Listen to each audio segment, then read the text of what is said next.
Avant de commencer mon live, j'aimerais aborder un sujet pour moi très intéressant. Par rapport à ce qui s'est passé, mais je vais parler des idées, hein. Je vais pas parler des personnes parce que ça m'intéresse pas. En fait, je vais parler du débat sur le voile. Je pense que c'est une question vraiment primordiale. Le débat sur le voile. Je pense que tout le monde sait, et il n'y a pas moyen de me faire admettre que j'ai une autre opinion que celle-ci, sauf si vous êtes vraiment versé dans la diffamation. Je n'aime pas le voile. Je déteste le voile. Je déteste tout ce qu'il représente. Voilà. Le voile islamique, je ne l'aime pas. Je le déteste. Je suis contre le voile. Donc, j'aimerais arriver à bâtir une société où le voile n'existe pas. Est-ce que c'est clair? J'aimerais arriver à vivre ou à bâtir ou à participer à la construction d'une société où le voile n'existe pas. Parce que je pense qu'il représente un certain projet de société qui va à l'encontre de mes idéaux et de mes principes. C'est-à-dire, il va à l'encontre de l'égalité entre les hommes et les femmes, il va à l'encontre du principe de mixité, il va à l'encontre même entre l'égalité du rôle social des hommes et des femmes. En fait, ça va à l'encontre complètement de mes principes. Donc, j'aimerais que le voile n'existe pas. C'est pour ça que ce que je fais va contre le voile. Mais je ne vais pas, parce que moi, je pense que le voile ne doit pas exister, donc je vais l'imposer sur tout le monde. Ça marche pas comme ça. Dans une démocratie, ça peut pas marcher comme ça. Ça s'appelle une dictature. Voilà, tout simplement. Ça s'appelle un monde totalitaire. Quand tu commences à imposer à des gens ce qu'ils doivent porter, ce qu'ils doivent pas porter comme vêtements religieux, je précise, et surtout en écrasant carrément le principe de liberté d'expression, en écrasant le principe de l'égalité, parce qu'il y a vraiment des gens qui veulent interdire le voile, mais pas les autres vêtements religieux. C'est-à-dire on est dans un fantasme de vengeance et de haine insupportable. Donc moi, ce que je fais, c'est que j'attaque le mal à la racine. Le mal que représente le projet de société porté par le voile. Je l'attaque à la racine. Et je pense que c'est la meilleure chose à faire pour deux choses. La première, c'est que je vous renvoie au débat qu'il y a eu, par exemple dans les télés françaises, les débats qu'il y a eu par rapport au voile. J'ai regardé pour m'instruire, pour me cultiver, quelques débats intéressants. On m'a conseillé quelques débats, entre autres les débats de Tariq Al-Hamadou et plein de contradicteurs, pardon. Entre autres, je crois qu'il y avait Eric Zemmour, Noulou, Fourest et d'autres. Voilà, je me rappelle plus des autres. Et ce que j'ai vu m'a horrifié. Les débats que j'ai vus m'ont horrifié. J'ai été choqué de la teneur des débats. Pourquoi? Parce que le con, c'est-à-dire normalement qui est supposé être le mien, qui ne veut pas du voile, adopte une position qui consiste à l'interdiction du voile. Ça veut dire on interdit une certaine forme de liberté individuelle, ou une certaine forme de liberté religieuse, ou une certaine forme de liberté d'expression. Donc le con qui est supposé être le mien adopte une position d'interdiction. Et le con de Tariq Al-Hamadou et tous les autres, donc ceux qui défendent le voile, de facto, on leur donne une position, on leur donne une posture qui consiste à être des démocrates. C'est-à-dire ils défendent les libertés individuelles. Je vais vous dire, hein, dans une démocratie, quand il y a un débat entre des gens qui veulent restreindre les libertés individuelles et contre une personne qui se bat pour les libertés individuelles, dans une démocratie, le beau rôle est pour celui qui défend les libertés individuelles. Et tellement les gens sont vraiment fermés, ils raisonnent pas, peut-être qu'ils sont dans une forme de haine, qu'ils donnent ce beau rôle à celui qui défend le voile. C'est-à-dire que c'est Tariq Al-Hamadou qui vient auréoler de, je ne sais pas, de droit, de liberté, de liberté individuelle, de liberté collective, de l'égalité. Et de l'autre côté, on est là, on veut interdire le voile, dans l'espace public, on veut interdire. Mais vous gagnerez jamais comme ça. Ni politiquement, ni sur l'opinion publique, ni c'est faisable. C'est-à-dire, même pratiquement, on ne peut pas le faire. Tu ne peux pas interdire un vêtement religieux à des gens dans l'espace public. Tu vas faire comment? Tu vas recruter une nouvelle police? Ou c'est la même police qui va faire le même travail? Je ne comprends pas. Ici, ces gens-là qui sont pour le voile, donc pour un signe d'appartenance à un certain projet politique, donc la charia islamique, donc le voile représente ça, c'est un porte-étendard pour voir combien de personnes adhèrent à ce projet de société. Ben, s'ils décident que, vu que les gens sont complètement versés dans l'interdiction, ben, ils décident de dire, bon, à partir de maintenant, c'est pas le voile, mais c'est un bandana. Vous allez vous adapter. Vous allez aussi interdire le bandana. Ici, ils disent non, c'est pas un bandana. Maintenant qu'ils l'ont interdit, oh, ça va être un brassard. Quoi, vous allez interdire le brassard?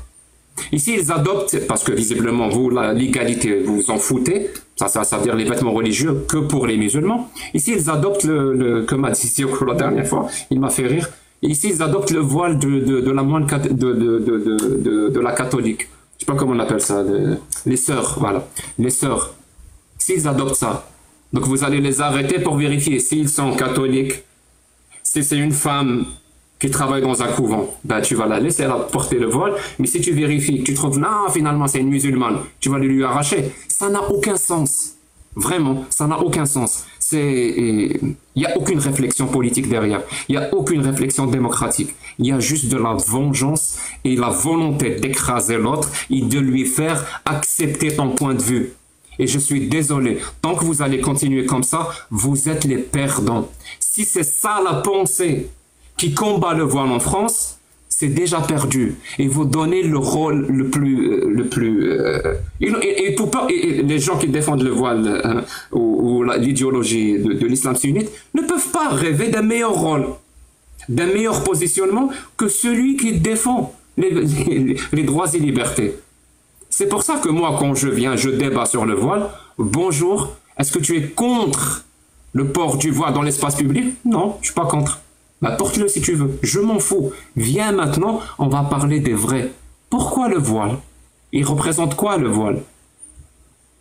On va faire un petit peu de pédagogie. On va expliquer aux gens, ceux qui veulent porter le voile, même à ceux qui ne veulent pas porter le voile.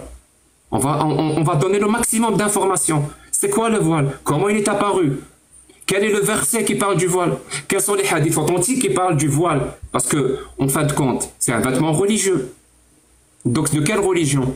Ben, on va parler. On va parler que le voile, au départ, source à l'appui, que les tenants de cette religion ne peuvent pas nier. Source à l'appui que le voile servait à séparer ou à distinguer ou à discriminer entre la femme libre et la femme esclave. À tel point où, c'est-à-dire on a même un sahaba, un compagnon, un grand, Omar, qui, quand il se baladait dehors, il a vu une femme porter un voile. Il savait qu'elle était esclave, qu'elle n'était pas une femme libre. Il lui a dit, est-ce que tu as été libérée? Elle lui a dit non. Il lui a arraché le voile, il l'a tapé, il a dit, pourquoi tu veux ressembler aux femmes libres avec ce voile? Et j'ai plein d'histoires comme ça dans le Coran, dans les tafasirs, dans les hadiths authentiques qui parlent de voile. Moi, c'est ces informations-là que j'ai envie de donner à l'opinion publique, à tout le monde, ceux qui sont contre le voile et ceux qui veulent porter le voile, pour que celles qui veulent porter le voile sachent ce qu'elles ont sur la tête, ce que le vêtement qu'elles ont sur la tête représente. Et là, on va laisser le choix. Est-ce que ça te fait plaisir d'avoir un vêtement qui représente l'esclavagisme, qui représente la soumission, qui représente l'inégalité entre les hommes et les femmes ou pas? On va voir si elle a, si ça honte de mettre ce signe-là. Donc c'est un signe ostentatoire ou ostensible d'appartenance à une idéologie qui autorise l'esclavagisme et qui sépare les hommes des femmes et qui annule tout simplement l'égalité entre les hommes et les femmes. On va voir si elle peut porter tout ça avec son vêtement ou pas. Parce que pour le moment, c'est pas ce qu'elle porte. Celle qui porte le voile, avec l'absence totale d'information, ce qu'elle porte, c'est un vêtement de résistance pour les libertés individuelles. Voilà ce qu'elle porte. Merci qui? Merci qui? Merci les débiles mentaux qui jusqu'à aujourd'hui continuent à avoir le même discours. Je veux interdire le voile, je veux interdire le voile. Tu vas interdire les cheveux. Avec quoi tu vas l'interdire? Donc vraiment, je vous laisse juge et je vous laisse voir qui vraiment, c'est-à-dire si on peut qualifier quelqu'un de frériste, ça veut dire quelqu'un qui fait le travail le travail des frères musulmans. Qui vraiment fait le travail des frères musulmans? Est-ce que c'est moi qui attaque le mal à la racine, qui coupe l'herbe sous le pied, qui parle directement des textes? Ou est-ce que c'est l'idiot utile qui, à chaque fois qu'il ouvre sa bouche pour dire des âneries, des conneries, en même temps, il donne le beau rôle à ses frères musulmans? On dirait qu'il travaille main dans la main. Vraiment, on dirait qu'il travaille main dans la main pour pouvoir démocratiser et dédramatiser et enlever toute honte possible à une personne qui porte le voile, alors qu'elle porte un signe d'appartenance à une idéologie qui annule l'égalité, qui autorise l'esclavagisme. Avec ce vêtement, on discrimine entre la femme libre et la femme esclave. Avec ce vêtement. Et tout ça, on ne veut pas en parler. Donc je vous laisse, vraiment, je vous laisse réfléchir entre celui qui combat réellement cette idéologie de l'islam sunnite et qui combat l'idéologie des fréristes, si ça veut rien dire, ou celui qui est vraiment l'idiot utile et celui qui est l'allié objectif. Je vous laisse réfléchir. Merci beaucoup. Je sais que tu veux commenter, Zirklo. Ouais, grave, parce que du coup c'est un sujet intéressant. Alors déjà, je vais reprendre par rapport à ce que tu disais, le fait d'avoir honte. Oui, je pense que le fait de le laisser dans l'espace public permet d'esquiver tout de suite le débat, comme tu l'as dit. Ça, je comprends pas qu'on dise que tu défends, parce qu'en fait, c'est pas le défendre, c'est dire oui, si on laisse la liberté, du coup, il n'y a pas de débat sur la liberté. Et souvent, dans les propagandes islamiques, dans nos territoires, ils ont tendance à dire regardez à quel point ils ne respectent pas vos droits de femme, regardez à quel point, en fait, ils ne respectent pas les femmes, ils ne respectent pas votre pudeur, parce qu'ils veulent vous interdire le voile. Donc, si on commence à rentrer dans ce débat, on ne rentre pas sur le pourquoi du comment. Quelle est la problématique du voile? Et du coup, le fait d'avoir honte, façon de parler socialement, ça permet de dire effectivement, si c'est un outil de propagande, il faut le démontrer. Et pour le démontrer, il faut en parler.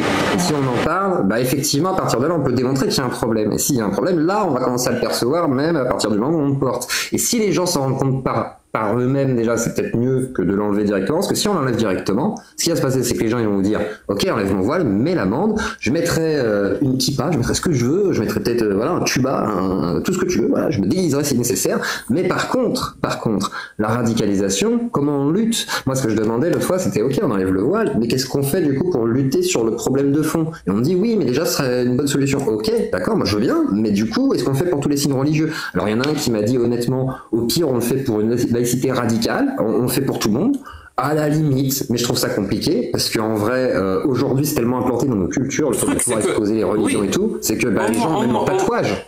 Non, mais au moins, cette position, on peut en discuter. On peut en discuter. Parce qu'il n'y a pas de...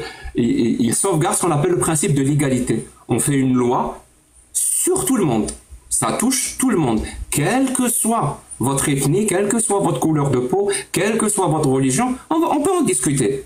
Quand on va en discuter, on va comprendre que finalement, non, cette loi, peut-être qu'elle respecte l'égalité, mais elle ne respecte pas la liberté d'expression. Et en plus, dans la pratique, elle est infaisable. Mais ils sont même pas là, ils sont même pas à ce niveau, Zirklo. Ils sont dans « on interdit aux musulmans ». Ils arrivent même à dire des phrases du genre « on interdit l'islam ». En fait, mais sérieusement, vous voulez vraiment que ce soit ces gens-là, avec ce discours-là, qui combattent l'idéologie en France. Vous voulez que ce soit ces personnes-là. Déjà qu'ils sont, nuls en débat. Je le dis direct, ils sont zéro, nuls, zéro, nada, il n'y a rien à en tirer. Ils sont zéro. Et en plus de ça, ils prennent des positions où ils offrent, ils offrent vraiment tous les bâtons pour se battre quand ils sont en face de quelqu'un qui défend l'islam sunnite. Et ils font de cette personne, au lieu qu'elle soit le porte-étendard d'un projet fasciste, ils font de cette personne celle qui défend les valeurs démocratiques. Ouvrez les yeux. Débarrassez-vous de ces boulets. Ils ne servent absolument à rien. En plus de ça, je vous le dis, ça fait des semaines et des semaines, allez regarder leurs tweets, allez regarder leur chaîne YouTube. Est-ce que ça parle de l'islam? Ça parle pas d'islam, ça parle de moi. Est-ce que vous vous rendez compte ou pas? Ça m'attaque moi, à longueur de journée. C'est moi qui veux imposer l'islam en France. Ces personnes, c'est des islamo-critiques. C'est des apostats de l'islam. Pourquoi vous parlez de moi? Pourquoi vous faites des miniatures où vous me déguisez ou je ne sais quoi? Sérieusement, c'est quoi la différence entre vous et les vidéos de Bouddha Mormon sur moi? Et le pire, tu sais, après mon débat avec Bouddha Mormon, il avait disparu des radars. Hein.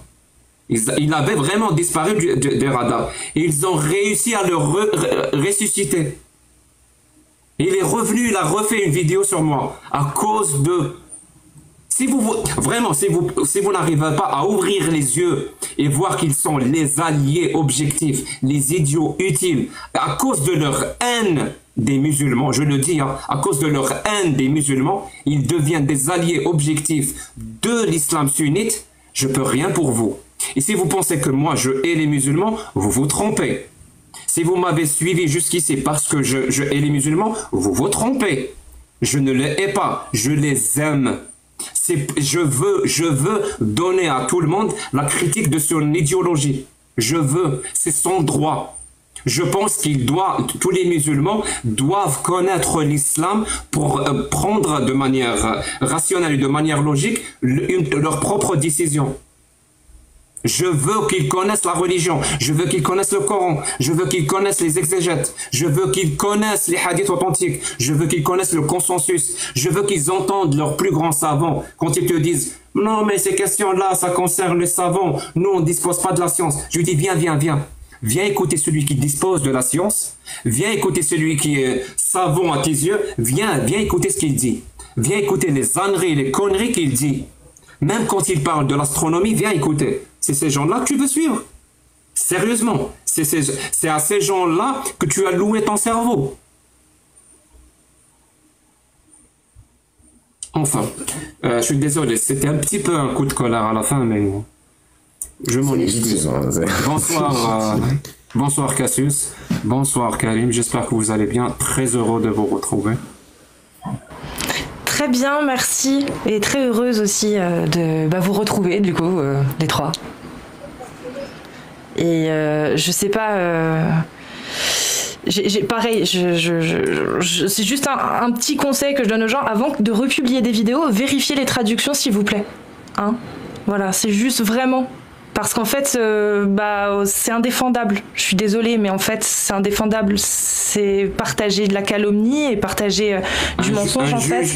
Un juge, on va en décider. Ah, je te le dis direct. Hein. Un juge va prendre la décision. C'est pas moi qui vais prendre la décision, ça sera un juge. C'est réglé.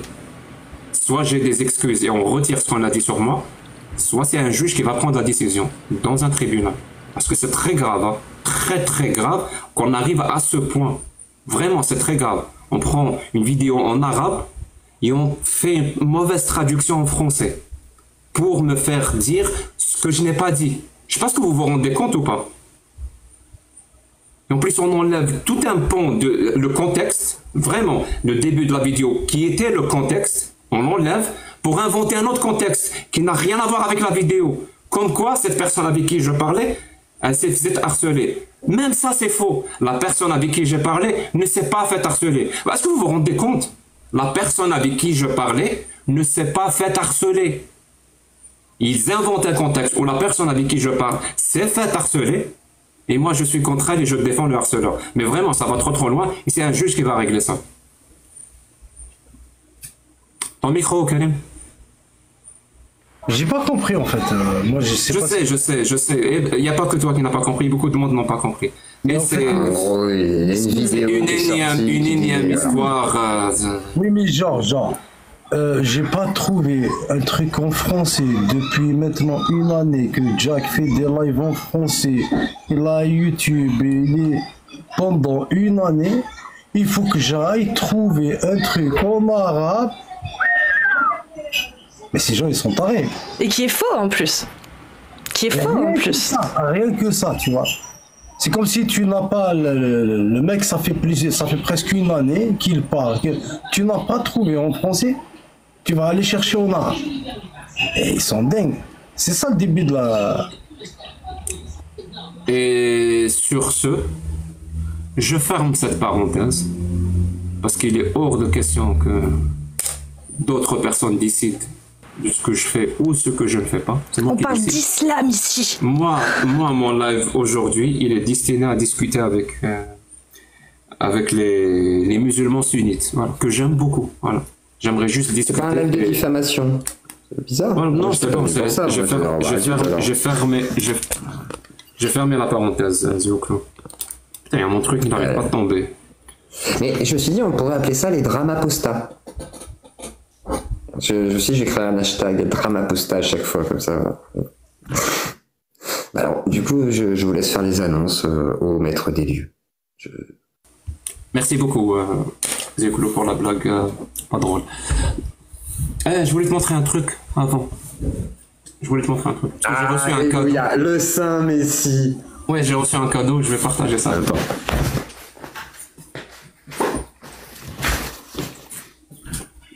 Ô Valve, toi qui nous as bénis de ta sainte aura. Ô toi, Tu vas Valve. voir ou pas? Amen. Amen, le Saint Steam Deck. Avec du Franchement, à 45 FPS. C'est waouh, c'est impressionnant. C'est un C'est truc une de. folie. Ouais, c'est un truc de malade. Une dinguerie. Vraiment, J'ai c'est- pas de placement de produit, il faut qu'on se fasse sponsoriser par Valve. C'est un PC, vraiment c'est un PC, direct. Et tu peux le brancher C'est un en tant que PC qui PC fait avec un tourner hub. tout. Hein. Voilà. Tu peux vraiment l'utiliser en tant que PC en plus avec un hub. Enfin, Ouais, voilà, je c'est l'ai. le truc. Le truc en- une dinguerie. Un bijou technologique de. C'est un Steam Deck pour ceux qui veulent savoir. Ça s'appelle Steam Deck. Donc c'était mon anniversaire la semaine passée. Donc ma femme musulmane m'a offert ce cadeau. Merci à elle. Et merci à tous ceux qui m'ont souhaité un joyeux anniversaire. Ça m'a vraiment touché. Franchement, vos nombreux messages m'ont vraiment touché. Merci beaucoup pour ceux qui m'ont souhaité joyeux anniversaire et bonne fête. C'était très gentil de votre part. Vraiment. Donc je vous remercie. Sur ce, on revient sur le sujet du live, qui n'est plus ni moins la véracité du Coran. C'est-à-dire, est-ce que le Coran, en tant que livre, c'est le sujet que je veux aborder aujourd'hui d'ailleurs, hein. C'est ça la thématique que j'ai envie d'aborder aujourd'hui. Est-ce que le Coran, en tant que livre, est-ce que c'est un livre divin, ou comme tous les autres livres, c'est un livre 100% humain? C'est-à-dire que c'est l'être humain qui l'a écrit, qui l'a pensé, qui l'a délivré, et qui l'a produit. Ça n'a absolument rien de divin. Moi, j'aimerais changer d'avis, peut-être que je me trompe, hein, mais j'aimerais changer d'avis si, d'aventure, on m'apporte vraiment des preuves solides que le Coran n'a rien à voir avec les êtres humains. Et pour ce faire, je pense que la chose la plus facile à faire, c'est de me montrer un verset ou des versets ou carrément une sourate qui ne peut pas être attribué à des êtres humains. Voilà. Un verset, c'est-à-dire une phrase qui est écrite dans le Coran qu'on ne peut absolument pas attribuer à des êtres humains. C'est-à-dire à partir du moment où on trouve une phrase qui ne peut pas être attribuée à des êtres humains, on va commencer à penser à qui l'attribuer. Parce que ça, c'est notre paire de manches. Mais au moins, commençons par, trouvez-nous, s'il vous plaît, une phrase dans le Coran qui ne peut pas être attribuée à un être humain.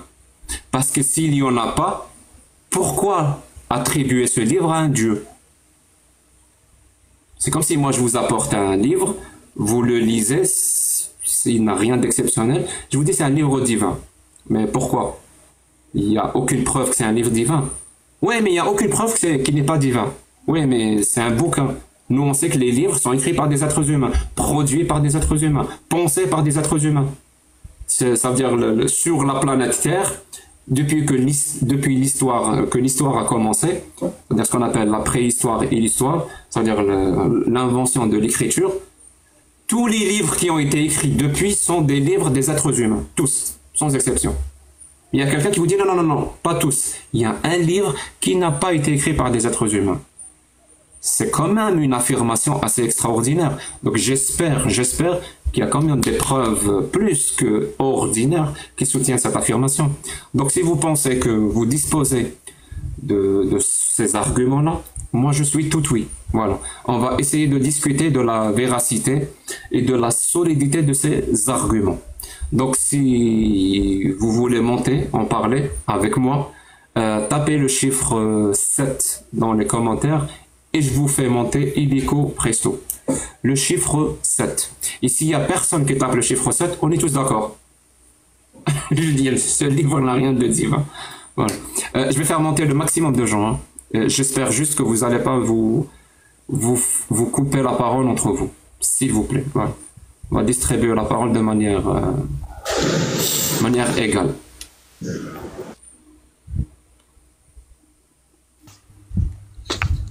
Allô? 2 secondes, je suis à toi.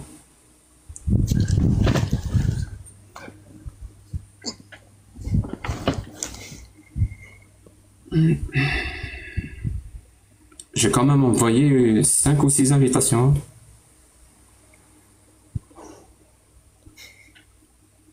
Voilà. Je sais pas combien de personnes ont accepté.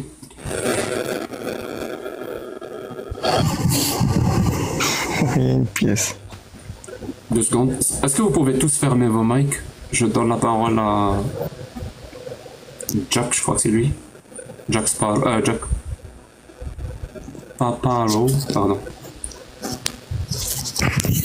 Oui. Est-ce que vous pouvez fermer vos mics? Enchanté, Jacques Le Fou, j'ai regardé un petit peu de vidéos et j'apprécie la personnalité déjà que vous êtes.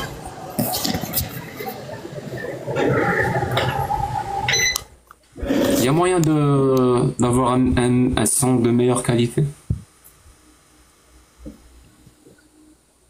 Pour moi? Oui. Est-ce que tu es musulman? Vous m'entendez mal là? Moi? Non, non, du tout. Merci beaucoup, Jack. Bonsoir Bachir. Bonsoir. Comment ça va? Alhamdulillah. Et toi? Donc voilà. Bah écoute, est-ce que tu es enfin, il y a plein de sujets que... est-ce que tu permets que je fasse une petite introduction? Si tu es musulman sunnite, je permets. Sinon, non. Alors, bah écoute, ne me permets pas alors. Mais parce qu'il y a plein de choses que j'aurais voulu aborder avec toi, hein, comme je sais, tu parles de l'humanisme et tout ça. Oui, non, mais je pense que c'est quand même légitime. Hein. Il y a mon live YouTube pour ça. Sur TikTok, je discute avec les musulmans sunnites. Non, mais c'est aussi bien de savoir tes opinions, parce que quand tu parles des droits de l'homme, sur YouTube, tu fais des... le lundi mais j'ai sur pas YouTube, accès à... je peux pas accéder au live sur YouTube. Tout le monde a accès au live sur YouTube. Non, mais je peux pas participer. Je peux pas. Tout le monde peut participer. Mais je peux pas monter dans les lives sur YouTube. J'ai pas assez d'abonnés. Bien sûr que si tu arrives à monter, sur YouTube. Mais non, j'arrive pas. Ici, j'ai le nombre d'abonnés qu'il faut. Là-bas, j'ai pas le nombre d'abonnés qu'il faut. Là-bas, il n'y a pas de nombre d'abonnés. Tu demandes, tu montes. Même si tu as 0 abonnés. Mais écoute, on fait comme ça alors. Merci beaucoup. Merci beaucoup de nous respecter. Ouais.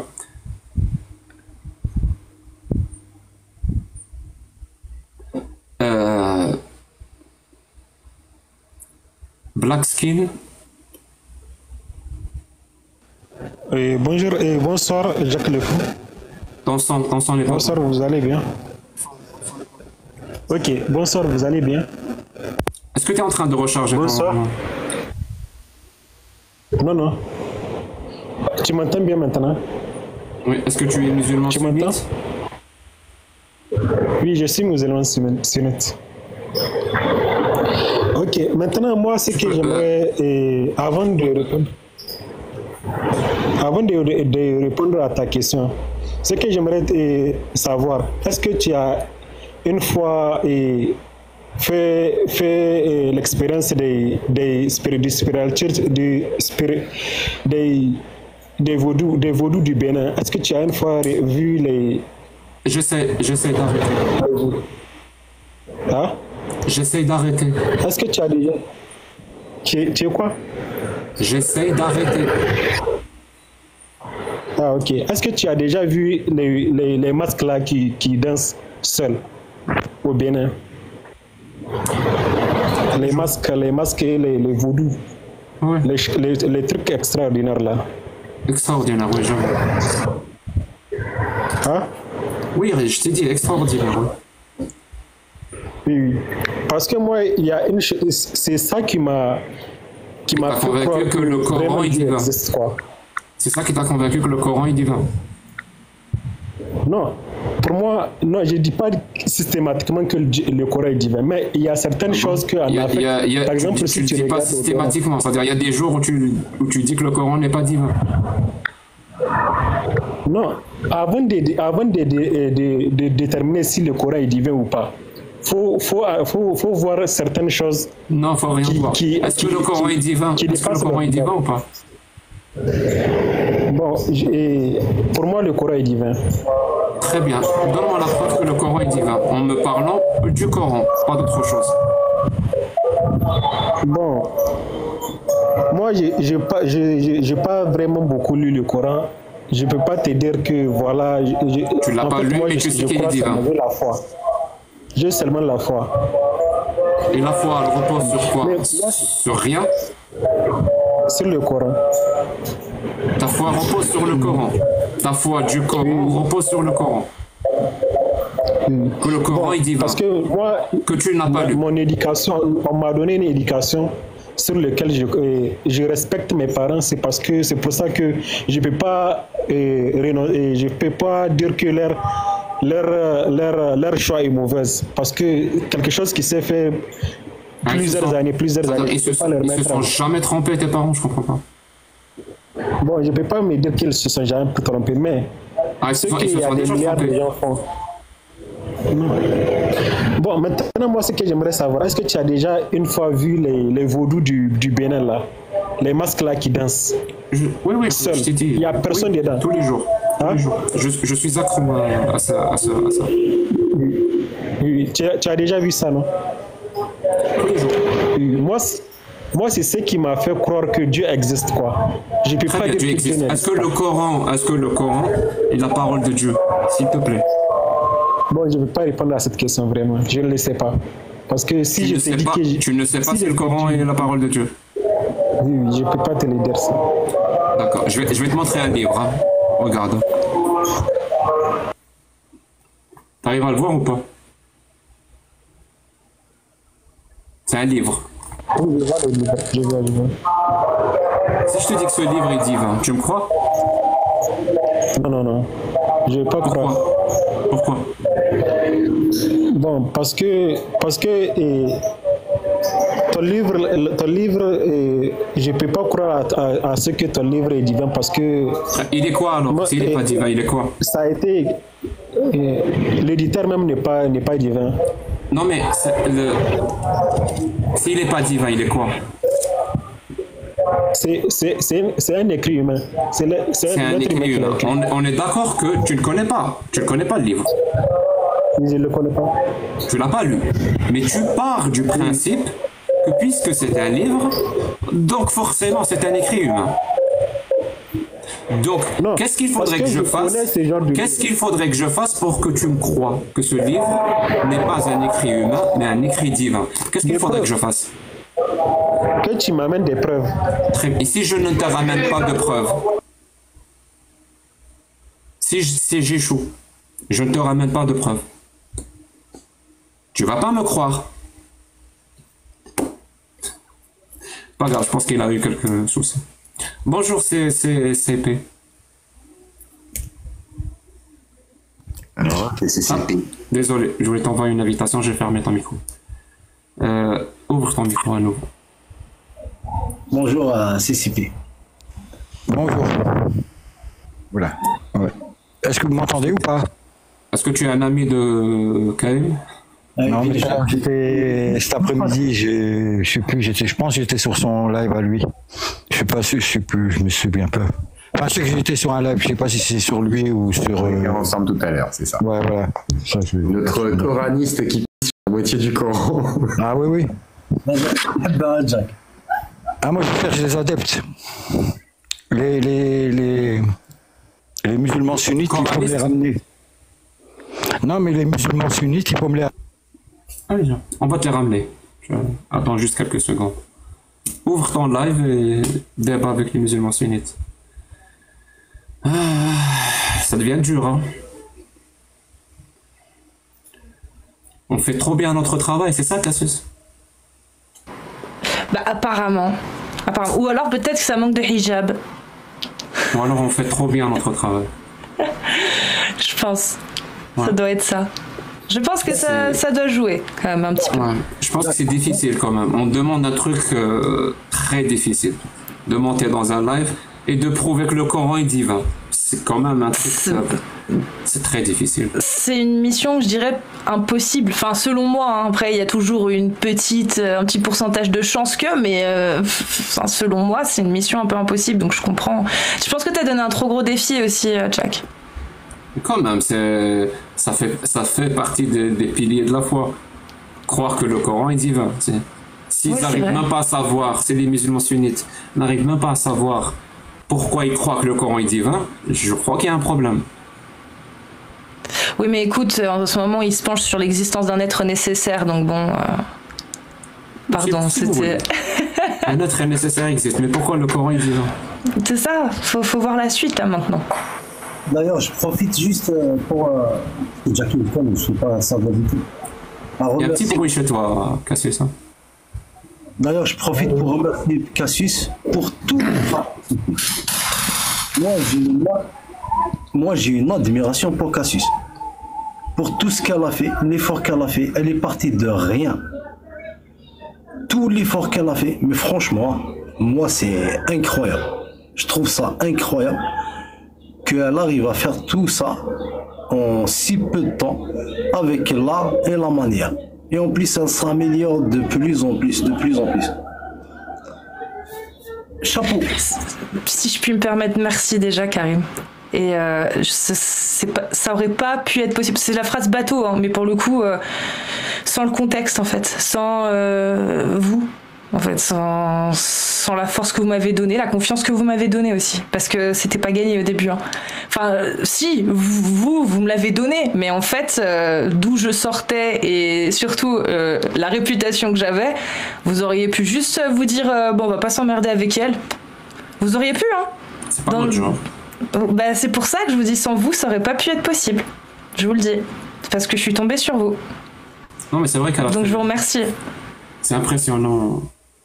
Vraiment, c'est impressionnant le chemin parcouru où vraiment quelques semaines, quelques mois où voilà, comment elle connaît, comment elle maîtrise l'islam sunnite, les textes, la méthodologie et tout, et mieux que 99,99% des musulmans sunnites. C'est impressionnant. Comme quoi, ça peut arriver. Donc vraiment, je te remercie pour le travail que tu fais, Cassius. Ton travail est inestimable. Je vous remercie. Ouais. Je vous remercie. On dirait certains, c'est d'utilité publique. Tant mieux alors. Ouais. Merci beaucoup. Je sais plus quoi dire, hein, je me remute. Merci. Tu peux dire un truc. Que si vous êtes musulman sunnite et que vous voulez venir nous exposer les textes de l'islam sunnite, mais surtout le Coran ce soir, parce que Jack vous a lancé un petit défi, à savoir nous donner ne serait-ce qu'une seule phrase dans la parole de Allah qui n'aurait pas pu être dite par un homme. Voilà. C'est coton. Moi, je trouve ça compliqué, mais bon, après, vous tapez 7 et on vous fait monter directement. Donc, on répète, si vous avez une phrase du Coran que vous estimez ne pas pouvoir être descendue enfin, comment dire, non, plutôt l'inverse, que vous pensez qu'elle ne peut pas être apparue autrement que par un Dieu, que par Allah, qu'elle ne peut pas être de la conception d'un humain, eh bien, vous tapez 7, on vous fait monter et on parlera de ça. Voilà. Histoire au moins de prouver que le Coran est d'essence divine et non pas un ouvrage basique comme il y en a autant, en fait, comme il y en a eu depuis des milliers d'années. Voilà. Donc on attend ça. Tapez 7. Et ce serait bien vraiment qu'on nous en sorte une de phrase qui pourrait, où on pourrait au moins se dire, ah, il y a quelque chose. Moi, j'ai une phrase qui... Vraiment, j'ai une phrase qui n'aurait pas pu être prononcée en quelque sorte par des êtres humains du 7e siècle. C'est le verset 24 de la sourate 4. Le verset 24 de la sourate 4. C'est très difficile d'imaginer cette phrase-là prononcée par des êtres humains. Je vous le concède. Qu'est-ce qu'elle dit, la phrase? La phrase dit « Vous sont interdites les femmes mariées ». Jusque-là, vous allez me dire « Ouais, elle n'a rien d'exceptionnel. Elle peut être prononcée par des êtres humains. » Non, il faut écouter la suite. « Vous sont interdites les femmes mariées, sauf... » sauf, c'est-à-dire il y a une catégorie de femmes mariées qui ne sont pas interdites. Sauf si elles sont vos esclaves. Je répète, hein, vous sont interdites les femmes mariées, sauf si elles sont vos esclaves. Là, même si elle est mariée, même si elle a un mari, même si son mari est vivant, puisque c'est ton esclave, tu peux coucher avec elle. C'est très difficile pour moi d'imaginer une telle parole par une communauté d'êtres humains, même au 7e siècle. Très difficile. Mais la preuve est là. L'un d'entre eux l'a prononcé. Momo l'a prononcé. Bonsoir, K Normal. Est-ce que tu es là?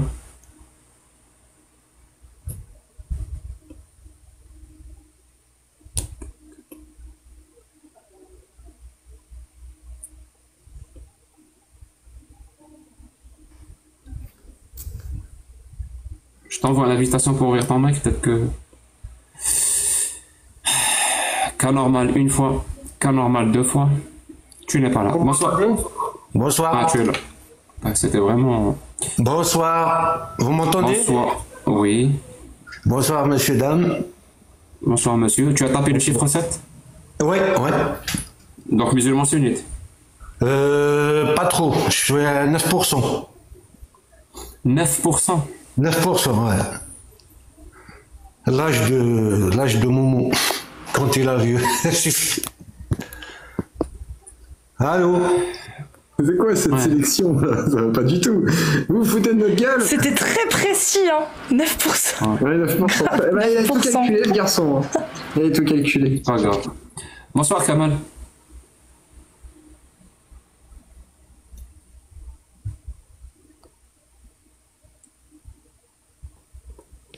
Kamal.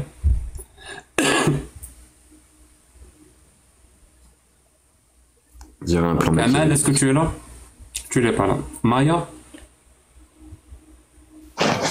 Oui, bonsoir. Bonsoir. J'ai compris ce qu'elle a dit, Casus, que ce que j'ai compris nous donnait un verset qui prouve que c'est pas de l'humain. Il n'y a pas de l'humain, c'est ça la question. On te demande à toi ou à ton mari de nous donner une phrase dans le Coran qui n'aurait pas pu être prononcée par un être humain du 7e siècle ou 9e siècle. Et nous dire pourquoi cette phrase ne peut pas être prononcée. Moi j'ai un verset qui dit وَالسَّمَاءِ وَالطَّارِقِ وَمَا أَدْرَاكَ مَا الطَّارِقِ النَّجْمُ الثَّاقِبُ. C'est quoi ce verset? Je connais pas. Et je pense que c'est sur Tariq ou quelque chose comme ça, parce que ça, je l'ai appris. Vous l'avez jamais entendu de ce verset?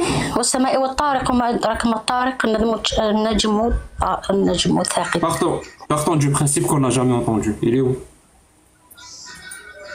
Il faut que je cherche. Je pense que c'est sur Tariq, il a qu'un Tariq. Donc toi la preuve que... Mais je l'ai appris par cœur. Ce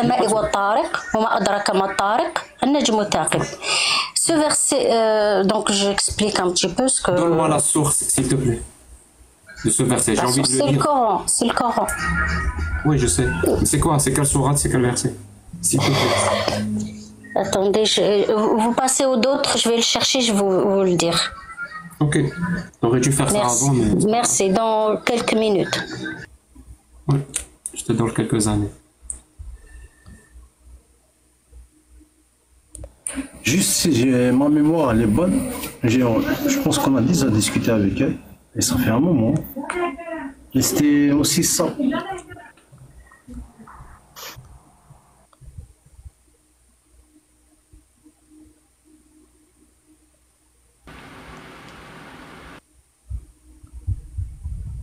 Si vous voulez monter dans le live, s'il vous plaît.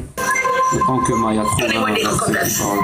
Je veux faire une série à bombe. Je veux des cocopeufs, du cassette cross et un bucket de KCB. Désolé.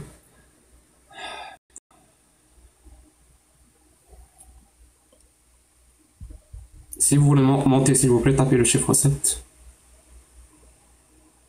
Si vous avez un verset du Coran qui ne peut pas être écrit par un homme. Je pensais pas qu'une question pareille allait désarçonner des gens. Ouais. Je pensais que ça aurait été un truc simple, ça fait partie de l'islam sunnite. Moi, on m'avait cité un truc. C'est surtout la base.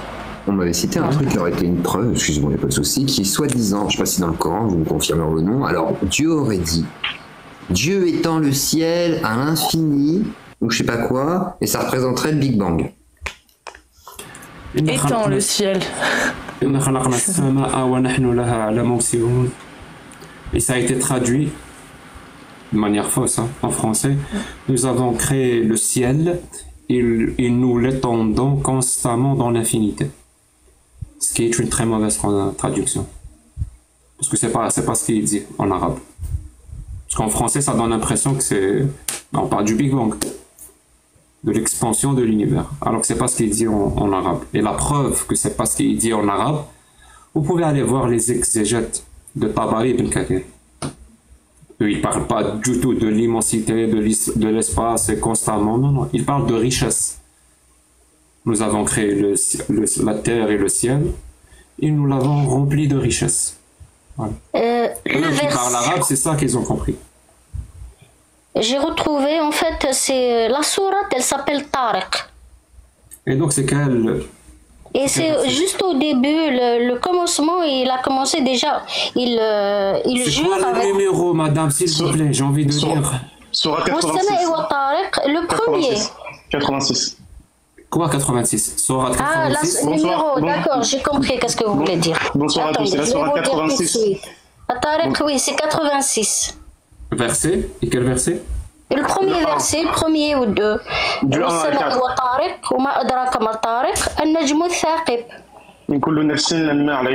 C'est du 1 à 4. Voilà. Après, فلينظر الإنسان مما خلق من ماء دافق يخرج من بين الصلب والترائب إنه على رجعه لقادر. Le 4, c'est pas ça. Le premier, le premier, le 2, le 3. C'est la sourate qui dit d'où vient la semence masculine. Non, parce que oui, donc il y a dedans ça, oui. Par le ciel et par l'astre nocturne.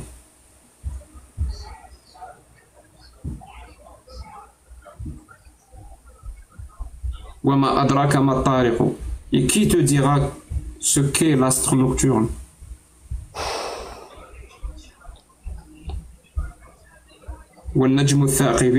C'est l'étoile vivement brillante. Et la suite? Il n'est pas d'âme qui n'ait sur elle un gardien. C'est ces phrases-là que tu penses que un être humain n'aurait pas pu prononcer. Ça veut dire non, comment? Un être humain n'aurait pas pu prononcer ces phrases? Non, mais il parle de quoi ici? Il parle du Najm Tariq. Le Najm Thaqib. C'est le... C'est pas écrit. C'est l'étoile. C'est l'étoile qui... C'est l'étoile là qui émet... C'est pas écrit Najm Thaqib, c'est écrit Najm Tariq. Mais non. Il Il dit que ça frappe, il frappe. C'est pas une frappe, c'est l'astre nocturne. Oui, mais c'est l'explication, c'est pas l'explication, c'est la traduction en français que vous êtes en train de lire. Oui, c'est que tu veux que je lise la traduction en bangladais, je sais pas. Mais là, en arabe, il dit wa as-sama'i wa tariq. C'est-à-dire, là, il jure avec le ciel et ce qui frappe là. Wa ma adraka ma tariq. Il te dit qu'est-ce que c'est, c'est-à-dire le miracle là, qu'est-ce que c'est taraqas, qu'est-ce qui est en train de frapper là. Qu'est-ce qui est en train de frapper? C'est l'étoile Thaqib. Et c'est ça que le miracle, scientifiquement, c'est récemment qu'ils ont enregistré. Récemment. Comment? Toujours récemment, ils ont découvert. Ouais. Exactement, c'est ça qui nous fait le mystère. Qui a découvert, on ne sait pas, mais ils l'ont découvert quand même. Non, c'est vrai, ça. C'est les pulsars. C'est les pulsars. Ils parlent de pulsars. Et c'est ça qui frappe. C'est les pulsars. Nejm Thaqib, c'est les pulsars. Il faut le lire en arabe pour comprendre, pas en français. La traduction française, moi je ne l'ai pas lu. Ce que vous lisez là, non, ça ne veut rien dire. Pour comprendre que ça parle de pulsar, il faut le lire en arabe. Exactement. Exactement. Donc logiquement, At-Tabari et Ibn Kathir, qui l'ont lu en arabe, ils l'ont pas lu en français. C'est ce qu'ils ont compris. C'est ce qu'ils ont écrit dans leur exégète, que c'est un pulsar. Qui est-ce, le Ibn Kathir? Oui. Eux, ils l'ont lu en arabe. Ils parlent arabe. Il date de quel âge? C'était au Moyen-Âge, quelque chose comme ça. Il date d'avant la découverte des pulsars. Exactement. Et donc, ils ne peuvent pas l'expliquer, eux. Ils l'expliquent à leur façon. Madame. Tu commences à comprendre ce que ça veut dire le concordisme ou pas? Si je t'apporte moi un livre, je te dis que ce livre est divin. Il a été écrit il y a 2000 ans et c'est un Dieu, le Dieu qui a tout créé, Apophis, qui l'a écrit. Et je te donne la preuve. Tu me dis c'est quoi? Je te dis, dans un verset, il parle du Big Bang. Tu me dis, il y a 2000 ans. Je te dis, oui, il y a 2000 ans. Je vais te lire. Apophis a dit, il n'y avait rien et j'ai chié l'univers. Je te dis, oui, ça parle de Big Bang. Oui, ça parle de Big Bang. Les scientifiques ont récemment découvert que l'univers est issu du Big Bang. Et depuis que les scientifiques ont découvert le Big Bang, ce verset veut dire le Big Bang. Est-ce que tu vas pas me prendre pour un débile? Non, excusez-moi, Jack. C'est que vous l'expliquez comme... Tu me donneras raison. Attendez, je parle ou je peux pas parler? Est-ce que tu me donneras raison si je te dis ça? Oui, vous avez raison, mais moi aussi je vais vous dire une autre méthode pour comprendre le Coran. Parce que le Coran, et c'est ça le miracle du Coran. Le miracle du Coran, c'est que à chaque temps, on découvre du nouveau. À leur temps, ils ont découvert ce qu'ils ont découvert. À notre temps, on va encore découvrir. Et après, au futur, ils vont découvrir encore d'autres. Non, t'as pas compris. Maya, s'il te plaît, écoute-moi. S'il te plaît, écoute-moi. T'as pas compris l'exemple que je t'ai donné. Est-ce que c'est vrai ce que j'ai dit? Que dans ce livre-là, qui date de 2000 ans, c'est un livre divin parce qu'il parle du Big Bang. Et pourquoi? Parce que dans le livre, c'est écrit « Il n'y avait rien et j'ai chié l'univers ». Est-ce que c'est une preuve solide? Est-ce que c'est un bon argument? Écoutez, moi je comprends pas ce que vous dites. Mais je pense que je ne sais pas si vous comprenez ce que je vais vous dire. Vous m'apportez... Je vais faire un parallèle direct. Ici, comme ça, vous ne comprenez pas, je peux rien faire pour vous. Alors, première étape. Tu affirmes que le Coran est divin. Première étape, j'affirme que le livre d'Apophis, qui date de 2000 ans, est divin. Deuxième étape, tu me sors un verset du Coran qui n'a pas pu être prononcé par des êtres humains. Comme quoi, un Nejm al-Tariq, donc l'étoile nocturne. En arabe, ça veut dire ça. L'étoile qui frappe. Non, c'est pas... Varb, c'est frapper, c'est varb. Madame, arrêtez s'il vous plaît. Taraka, en arabe. Taraka, c'est pas ce qu'ils ont expliqué. Vous savez, la traduction déjà, elle n'est pas bonne. Bien sûr, c'est vous qui parlez l'arabe beaucoup mieux que... Non, oui, c'est moi qui parle l'arabe. Tarek, qui يقول لك نطرق على الباب تاعك. واش معناتها نطرق الباب. Donc il parle d'Arjan. Je frappe, je toc-toc. Allah je toc-toc à Allah parle l'algérien et le marocain. Il parle pas arabe, il parle algérien et le marocain. Non, je toc-toc. Quand je te dis je toc-toc sur ta porte. Alors, je répète, écoute, je répète, tu m'écoutes pas. Première étape, tu m'affirmes que le Coran est divin. Première étape, je t'affirme que le livre d'Apophis est divin.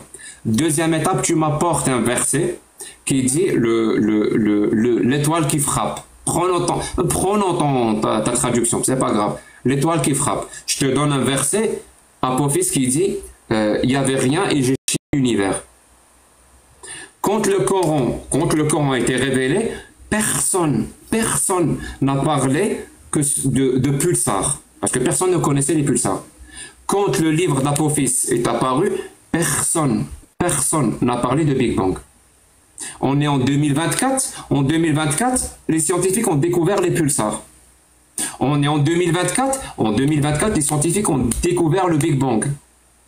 Toi, qu'est-ce que tu fais? Tu vas chercher ce verset-là. Tu me dis, ce verset-là, puisque ça parle de frapper, et ça parle d'étoiles, donc forcément, ce verset-là parle de pulsars. Et c'est la preuve que les êtres humains d'il y a 14 siècles ne pouvaient pas connaître les pulsars. Donc, troisième étape pour moi aussi, je te dis, les scientifiques ont découvert le Big Bang. Vu que ce verset-là parle d'un Dieu qui a dit « il n'y avait rien et j'ai créé l'univers », donc forcément, ce verset-là parle de Big Bang. Et vu qu'il y a 2000 ans, les êtres humains ne connaissaient pas le Big Bang, c'est la preuve que ce livre-là est divin. Est-ce que tu vois la ressemblance entre toi, ce que tu as dit, et moi, ce que je dis, ou tu ne la vois pas? Je vois très très bien. Et vous avez bien expliqué. Mais ça veut dire que si ton argument est recevable, le mien aussi. Attendez. Ça, c'est ce que vous comprenez. Mais il n'est pas logique. Dans votre raisonnement, vous pensez que c'est comme ça, le Coran. Mais c'est pas comme ça. C'est pas comme ça? Non. C'est comme ça. Le Coran, tu peux le regarder n'importe quel angle que vous voulez et ça donne une solution. Et c'est ça le mystère du Coran. Et c'est ça le mu'jiza du Coran. Il est valable tout le temps. Et c'est ça, vous ne comprenez pas, vous. Vous fermez les oreilles, vous fermez les yeux. Et pourquoi tu fermes, toi, les oreilles et les yeux? Non, vous sur dites, la divinité. Parce que vous regardez un seul angle. Madame, je suis en train de c'est ça parler. le problème. Il n'y a pas de souci. Mais pourquoi toi, tu fermes les yeux et les oreilles pour la divinité de notre Dieu Apophis et son livre divin, écrit il y a 2000 ans, je vous le rappelle, où il parle déjà du Big Bang. Pourquoi tu fermes les yeux? Moi, je le connais même pas, je l'ai même pas lu, donc je viens de te le dire. Pas autre chose. Il a parlé du Big Bang. Pourquoi tu fermes les yeux? Non, moi, je le connais pas, j'ai rien dit sur ce livre. Moi, je regarde le livre, je donc connais, c'est le Coran. Toi, tu le connais pas. Y a pas. Toi, tu le connais pas. Moi, je le connais. Donc, on est d'accord. Ce livre-là d'Apophis, il est divin. Mais il est où la relation? Il est où le problème? Il n'y a pas de souci. S'il est divin, il est divin. S'il est divin, ça veut dire ce qui a été créé à l'intérieur, ça a été dit par un Dieu. Je ne sais pas, moi je ne connais pas. Moi je te parle mais ce qui a été créé à l'intérieur, c'est dit, il n'y a pas de souci. Mais ce livre-là te dit que le Dieu créateur s'appelle Apophis. Il ne s'appelle pas Allah. Vu que ce livre-là est divin, toi tu ne le connais pas, moi je le connais, madame, donc fais-moi confiance. Puisque ce livre-là est divin, donc le vrai Dieu, c'est Apophis. Il est où le souci? Il n'y a pas de problème, le nom, ça ne change rien du tout. On vit dans un monde... Il n'y a pas de souci. On vit dans une réalité où le Dieu créateur, c'est en même temps Allah et pas un autre, mais en même temps, le Dieu créateur, c'est Apophis et pas un autre. Et toi, tu trouves qu'il n'y a pas de souci. Il est où le problème? Qu'est-ce qu'il y a dedans? Ce qu'il me dit dedans? Si je vois que ça marche, ça marche. Si je vois que ça marche pas, ça marche pas. Comme vous voyez que le Coran ça marche pas, vous le prenez pas. Moi je vois que le Coran marche, ça marche. Voilà, dans le livre d'Apophis, il nous dit de suivre des règles. Entre autres, si une mère, c'est écrit, hein, c'est là, je suis en train de lire. Si une mère, une maman, désobéit à son fils peut la frapper. Voilà, c'est écrit là-dedans. Si une maman désobéit à son fils peut la frapper. Voilà ce qui est écrit dans mon livre d'Apophis. Tu vois que il est divin, il est parfait. Pour vous, il est parfait, pas pour moi. Pourquoi? Tu trouves pas que cette parole est parfaite? C'est une maman désobéie à son fils.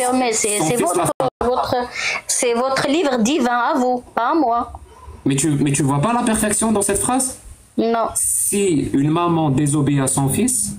Ça n'a rien à voir. Ça n'a rien à voir. Moi, je t'ai prouvé, les scientifiques, ils ont prouvé ce phénomène. Vous prouvez-moi avec je sais pas, les psychologues que c'est vrai. Ou bien les médecins, que c'est vrai ça. Prouvez-le moi. Moi, je vous prouve que les scientifiques, ils ont trouvé ce Tariq. Et donc, c'est bon. Mais je t'ai déjà prouvé que les scientifiques ont trouvé le Big Bang, madame. Non, ce que vous lisez là, avec la maman et le fils. Oui, non, ça c'est autre chose. Je t'ai dit, donc Apophis, notre Dieu, nous a dit il n'y avait rien chez l'univers, et les scientifiques ont découvert le Big Bang récemment, avec Georges Lemaître. Donc c'est la preuve que ce livre est divin. Et ailleurs, le même Dieu, Apophis, nous dit si la maman désobéit à son fils, que son fils la frappe. C'est une parole parfaite. Un Dieu ne peut pas s'exprimer, ne peut pas dire des erreurs. Un Dieu est parfait par définition. Donc cette phrase aussi est parfaite, puisque c'est lui qui l'a prononcée. Quand une maman désobéit à son fils, que son fils la frappe. Tu trouves pas qu'elle est parfaite cette phrase? Tu n'es pas d'accord avec moi? Non, moi je la trouve pas parfaite. Vous la trouvez parfaite, bah, c'est vous débrouiller avec votre... Tu es contre qu'un fils frappe la maman? Je comprends c'est pas la mienne. Tu es contre que le fils frappe la maman? Vous vous moquez de moi là, ou vous parlez avec qui? Avec Maya, avec vous. Non, moi je suis pas d'accord. C'est normal que je suis pas d'accord. Donc tu n'es pas d'accord pour dire que cette phrase est parfaite? Bien sûr, c'est pas parfait. C'est normal. Allez, c'est pas parfait. on va changer quelques mots pour voir si je peux la rendre parfaite. La phrase dit si l'épouse désobéit à son mari, que son mari la frappe. Alors, et cette phrase, elle est parfaite ou pas? Écoutez, vous êtes en train de jouer à quoi là? Alors, cette phrase, elle est parfaite ou pas? Eh oui, parce que vous l'avez traduit vous-même du Coran. Parce que cette phrase, elle est dans le Coran, mais c'est pas ce que vous... Ma question, elle est simple. Oui, est-ce mais que cette phrase-là... J'ai compris, vous allez aller où? Est-ce que cette phrase-là est parfaite?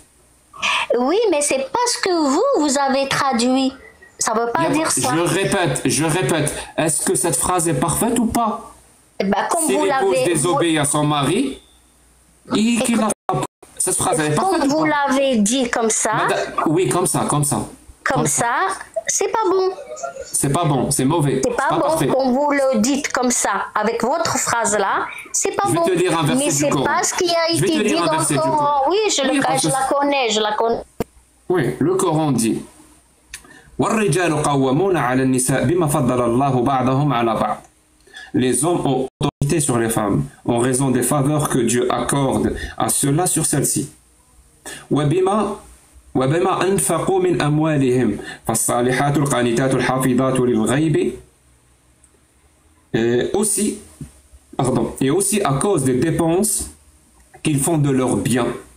Les femmes vertueuses sont obéissantes à leur mari et protègent ce qui doit être protégé pendant l'absence de leur époux, avec la protection de Dieu. Et quant à celles dont vous craignez la désobéissance, exhortez-les, éloignez-vous d'elles dans leur lit et frappez-les. Si elles arrivent à vous obéir, alors ne cherchez plus de voie contre elles, car Dieu est certes haut et grand. Et misogyne, mais ils ont oublié de le marquer. Alors, واللائي تخافون نشوزهن فعظوهن واهجروهن في المضاجع واضربوهن. Tu m'as pris la tête tout à l'heure pour me dire ça veut dire frapper. Wadharb, madame, ça veut dire quoi? Varb en arabe, ça veut dire quoi? Si je te dis qu'est-ce que ça veut dire?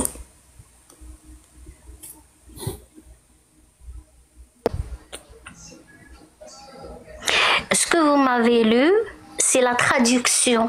Je répète, je te le lis en arabe. En arabe, quand je te dis est-ce que ça veut dire frapper? Il n'y a pas de souci. Alors, si je te dis... Quand si je te dis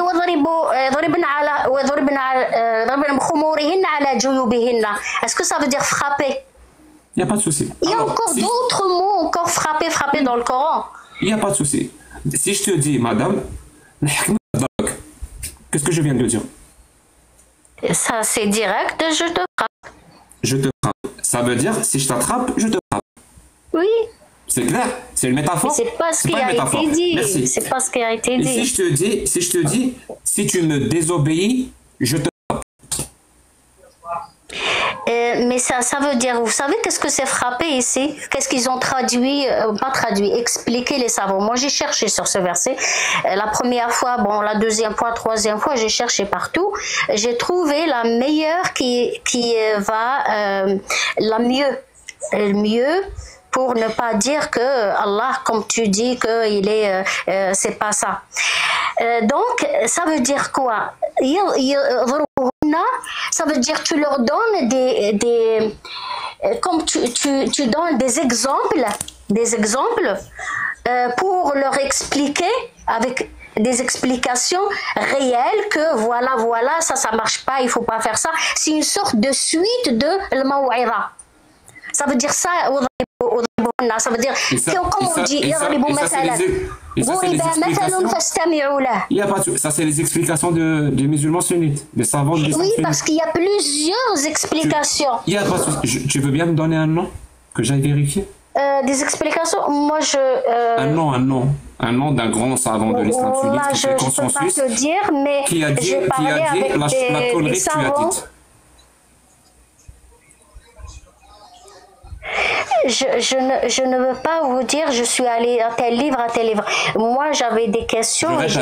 Je répète, donne-moi le nom d'un savant de l'islam sunnite qui fait consensus, qui a expliqué ce verset de la même façon que tu viens de le dire. Tu as dit c'est un savant. Donne-moi le nom. J'aimerais aller vérifier, madame. Je peux ou je ne peux pas? Je dois te croire sur parole? Par exemple, je pense le Kiyali le dit ça. Je pense, parce que il y a d'autres aussi. Comment on s'appelle? Ahmed Amin, par exemple, les savants qui sont en train d'expliquer le Coran en ce moment. Tu sais ce que ça veut dire un savant de l'islam sunnite qui fait consensus? Mais chaque temps aussi, nous, on a le droit d'avoir des savants aussi à notre temps. À notre temps, non, à notre époque, on a le droit d'avoir des savants. C'est pas un youtubeur, il a fait Mujalladat de l'explication du Coran. Il est reconnu, il a eu des prix. Merci madame. Et moi, j'y vais tout le temps. Comment? Prends soin de toi, merci beaucoup. Ok, bonsoir, merci. Bonsoir. Ah bah ils sont partis les deux. Il était avec quel deux? Bah il y avait quelqu'un qui a été monté. Ah bon? C'est pour ça qu'il a cité, c'est lui qui a cité le 86 et tout. Je pense qu'ils étaient ensemble en fait. Je sais pas, il y a un truc bizarre. Je sais pas. En tout cas, si vous voulez relever le défi... Si vous voulez relever le défi afin de venir nous exposer un verset ou plusieurs du Coran qui ne pourrait pas émaner d'un humain, eh bien, vous tapez 7, si vous êtes musulman sunnite, bien évidemment. Et on vous fait monter. Déjà? Ouais, parce qu'après, madame va rentrer, mais en tous les cas, je vous dis à plus tard, et merci. Moi, je pense que je passe lundi. Je veux savoir ce que Jack a à dire. N'oubliez pas, il vous a dit, moi-même je devrais être étonné de sa raison, du pourquoi, du comment. Donc lundi, rendez-vous sur YouTube à partir de 20h15. C'est ça, hein? Pas la raison. Il n'y a pas du tout. Voilà. Non, je vais faire un truc. Non, je vais faire un truc. Je vais faire une annonce lundi. Une annonce très importante pour moi. D'accord. Eh bien, à lundi en tous les cas, 20h15. Il va surprendre sur YouTube. Et on attend ça lundi. Et bonne soirée à tous en tous les cas. Et montez, donc, si vous avez une preuve que le Coran est la vérité. Je vous écoute en bas. Merci beaucoup. Prends soin de toi, du coup.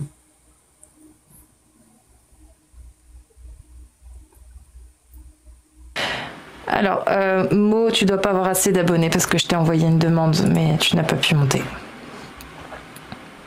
Ça marche pas. Par exemple, si vous êtes musulman sunnite et que vous avez quand même confiance sur le fait que le Coran soit divin, ben voilà. J'avoue qu'en ce moment, c'est difficile de trouver un musulman sunnite qui a confiance que le Coran est divin. Mais si vous êtes ce oiseau et que vous pensez que vous avez de bons arguments, tapez le chiffre 7. Je vous fais monter. Si vous êtes un apostat de l'islam, et que vous avez quitté l'islam récemment, c'est-à-dire que c'est pas il y a 25 ans, tapez le chiffre 1 et je vous fais monter et j'écouterai votre histoire parce qu'elle m'intéresse. Donc musulman sunnite, tapez le chiffre 7. Apostat de l'islam, tapez le chiffre 1.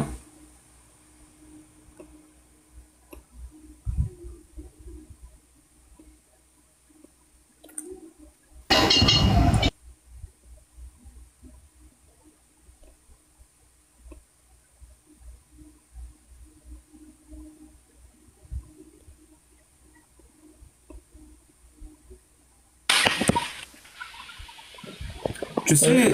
Bon, je laisse les autres parler, c'est pas grave. J'ai un chat dans la gorge, je vais aller. Je te laisse Cassius 2 minutes. Ok. Je vais régler ça. Cassius, c'est calme. Oui. Bonsoir, c'est lequel le premier qui était là? Docteur Yeh. C'était Docteur Yeh, je crois, le premier. Bonjour, j'espère que vous allez bien. Très bien. Et toi? Ça va bien, merci. Ça va. Musulman sunnite, Docteur Yeh? Tu es musulman sunnite? Oui. Oui, tu as tapé 7. Parce que j'ai pas vu ce que. D'accord. Non, parce que ça pouvait être un apostat aussi, vu que Jack a fait la demande. Le problème, c'est que j'ai pas des capacités linguistiques avancées, donc je vais essayer d'expliquer. Si je trouve mais pas tu as trouvé un verset de Jack Lepo pour traduire. Quoi? Ah, j'ai un problème de réseau, je crois. Je crois que j'ai un problème de réseau. Ouais. Je disais, oui, tu viens relever le défi, du coup, de Jack avec un verset ou rien à voir. Quoi? Je crois que c'est revenu.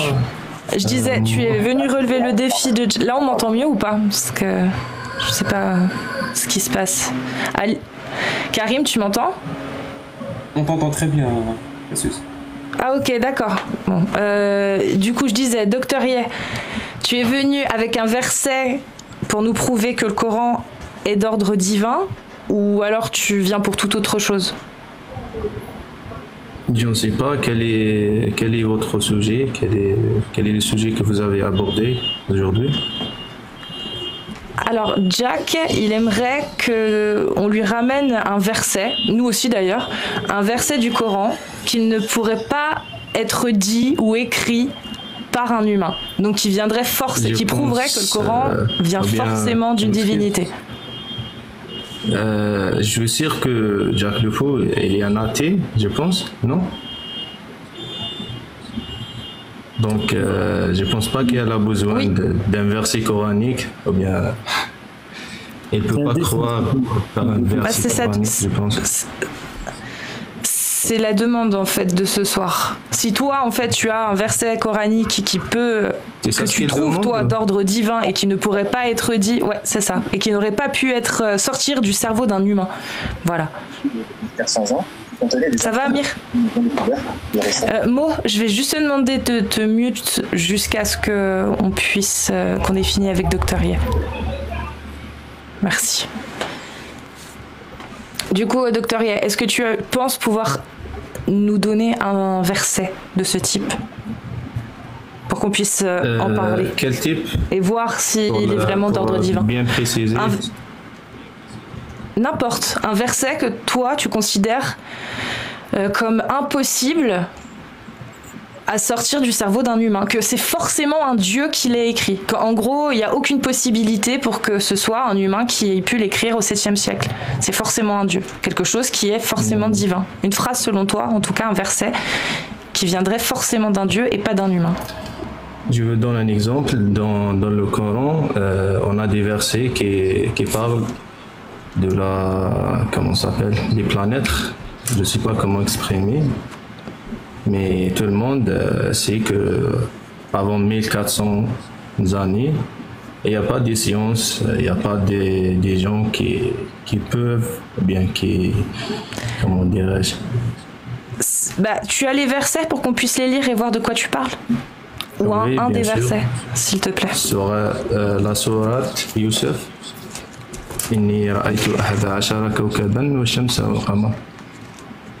C'est la combien déjà, Amir? Je sais plus. Tu as dit c'est quelle sourate? Est-ce que tu as compris l'arabe ou non? Oui, je comprends. C'était quelle sourate? Youssef. Sourate Youssef. Okay. C'est Joseph. Oui. Non. Ouais, mais je sais plus la combien c'est. C'est la 12. Ok. Malgré j'avais verset pas combien? des... Ouais, Youssouf. Verset je suis un combien? simple musulman, je ne suis pas pratiquant, mais... Quoi? Je pense que... Alors, tu l'as trouvé? Bah, c'est lequel verset? Je ne sais pas exact quel verset, mais... Tu n'es pas pratiquant, il a dit. Il n'est pas pratiquant. Ouais, il n'est pas pratiquant. Donc c'est pas grave. Donc t'as dit sourate 12 et le verset, il faut donner le verset.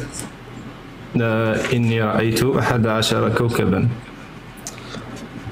Ce qu'il a dit, c'est qu'il avait 11 planètes comme ça. Et on sait bien que... Attends. Parce qu'il nous faut le verset en fait pour qu'on voit de quoi tu parles. Non mais au-delà de ça, quel est le miracle? Explique-moi le miracle de ce verset, le temps que nous on trouve. Le miracle de ce verset, comment... Je vais t'expliquer. Le miracle c'est quoi? C'est que avant le Coran, l'humanité ne savait pas. Oui. Donc, fais attention à ça.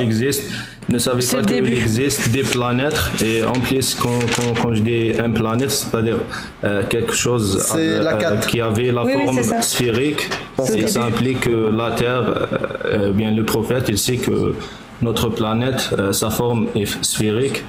Je m'excuse parce que j'avais pas des capacités linguistiques pour bien exprimer. Non, ça va, tu t'exprimes bien. C'est pas ça le souci au fait, c'est pas l'expression. Donc tu as dit. Quand Joseph dit à son père, en plus c'est une description. Enfin, quand Joseph dit à son père, oh mon père, j'ai vu. On m'entend ou pas? Je lis juste le verset. Quand Joseph dit à son père, ô mon père, j'ai vu en songe 11 étoiles et aussi le soleil et la lune, je les ai vus prosternés devant moi. Ça veut dire quoi justement? C'est quoi le miracle qu'il y a derrière ça? Ça veut dire, c'est une traduction ça ou quoi? Oui. Oui, c'est la traduction. En arabe, ça dit la même chose. Je pense que c'est... On ne peut pas purement traduire le Coran comme ça. Il y a des gens qui... Vas-y, c'est bien la langue arabe. Explique-nous le verset. Non, je vais essayer de vous expliquer, mais il parle des planètes, ça veut dire quoi? C'est quoi une planète? C'est quoi une planète? Kawkab. Mais c'est quoi? Quel objet on peut qualifier de planète? Quelque chose avait une forme sphérique et il a classé les planètes avec Shams et Al-Qamar, c'est-à-dire quelque chose qui ressemble de ces... C'est-à-dire notre soleil et notre lune, c'est des planètes? On ne peut pas dire c'est des planètes, mais la forme des autres planètes... Alors, je te corrige, c'est pas planète, c'est planète... Oui, j'ai déclaré déjà ça, Jacques, que j'avais pas des capacités linguistiques avancées pour bien exprimer. C'est pour ça que et j'ai profité de l'occasion pour pratiquer ma langue. Et je ne suis pas là pour faire un débat et tout, je suis là pour apprendre. Il n'y a pas de souci. Le mot planète vient du grec planétes. Nous vient du grec planétes. Et ça veut dire quoi planétes? Ça veut dire étoile errante. Étoiles errantes. Ça veut dire que c'est des étoiles qui bougent dans le ciel. Ça veut dire d'un soir à l'autre, ils bougent. On a appelé ça des étoiles comme les autres, mais c'est des étoiles qui bougent, qui errent, qui bougent. Donc on les appelle planètes. Et ça nous restait planètes. Est-ce que tu sais combien de planètes il y a dans le système solaire? Je le sais ou pas? Je pense qu'il y a 10, non? Vas-y, donne-moi les je ne sais pas combien on a de planètes, mais est-ce que vous avez la source de votre parole? Il n'y a pas de souci, on va voir. Pourriez-vous me donner la source juste pour vérifier? Ça s'appelle de la culture générale. Comment on dit Ilm al-Kawn, Jack, en français? L'astronomie. Voilà, l'astronomie. Il n'y a pas d'astronomie avant 1400. Bien sûr qu'il y a. Le mot astronomie nous vient du grec. Si on dit que la science de...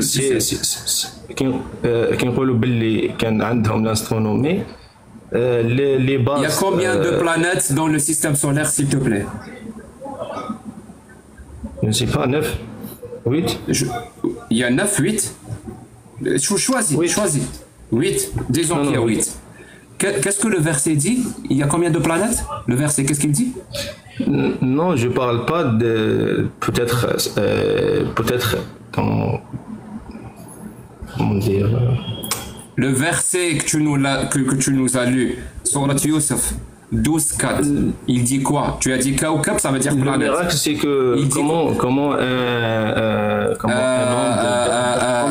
réponds à la question. Le verset, il dit combien? Le verset, s'il te plaît, ne sois pas ce genre d'intervenant qui n'écoute pas. S'il te plaît. Je t'en supplie, ne sois pas ce genre d'intervenant. Quand j'ai dit, c'est-à-dire, je cherche la traduction de... Je te laisse aller chercher et revenir. Putain, littéralement, le verset que tu nous as ramené, si c'est vrai, hein, que Kaukab veut dire planète, il dit qu'il y en a 11. Alors que dans le système solaire, il y en a 8. C'est-à-dire que tu nous apportes une preuve que ton Dieu se trompe. Je comprends pas. Le miracle que le Coran est divin, c'est qu'il se trompe sur le nombre de planètes. Je crois qu'on n'a pas la même définition du mot miracle ou du mot preuve que le Coran est divin. On n'a pas la même définition. Peut-être que Allah compte Pluton et Sedna, hein, c'est peut-être... Je sais pas, ça veut dire... Non, il compte pas les dizaines, c'est pour ça. Et comment ils font du commerce, les Arabes, s'ils comptent pas les dizaines? Ça doit être dur, hein. Bonsoir, Moh. Alors, bonsoir, vous êtes toujours. Donc, déjà, juste pour faire une petite remarque sur celui qui est passé là, il parlait de 11 planètes, tout ça. En fait, ça, c'est dans la Sourate Yusuf, alayhi salam. Moi, j'ai vérifié, c'est la verset 4. Là, il parle d'un rêve, en fait. Il ne parle pas que Dieu dit qu'il y a 11 planètes. Non, il parle d'un rêve, et ce rêve-là, les 11 planètes, en fait, ils représentent les 11 frères de Youssef, tout simplement. Et le soleil et la lune, c'est le père de Youssef et sa mère. Voilà, c'est symbolique. Comme vous savez, ça, c'est ce qui est écrit dans les exégètes.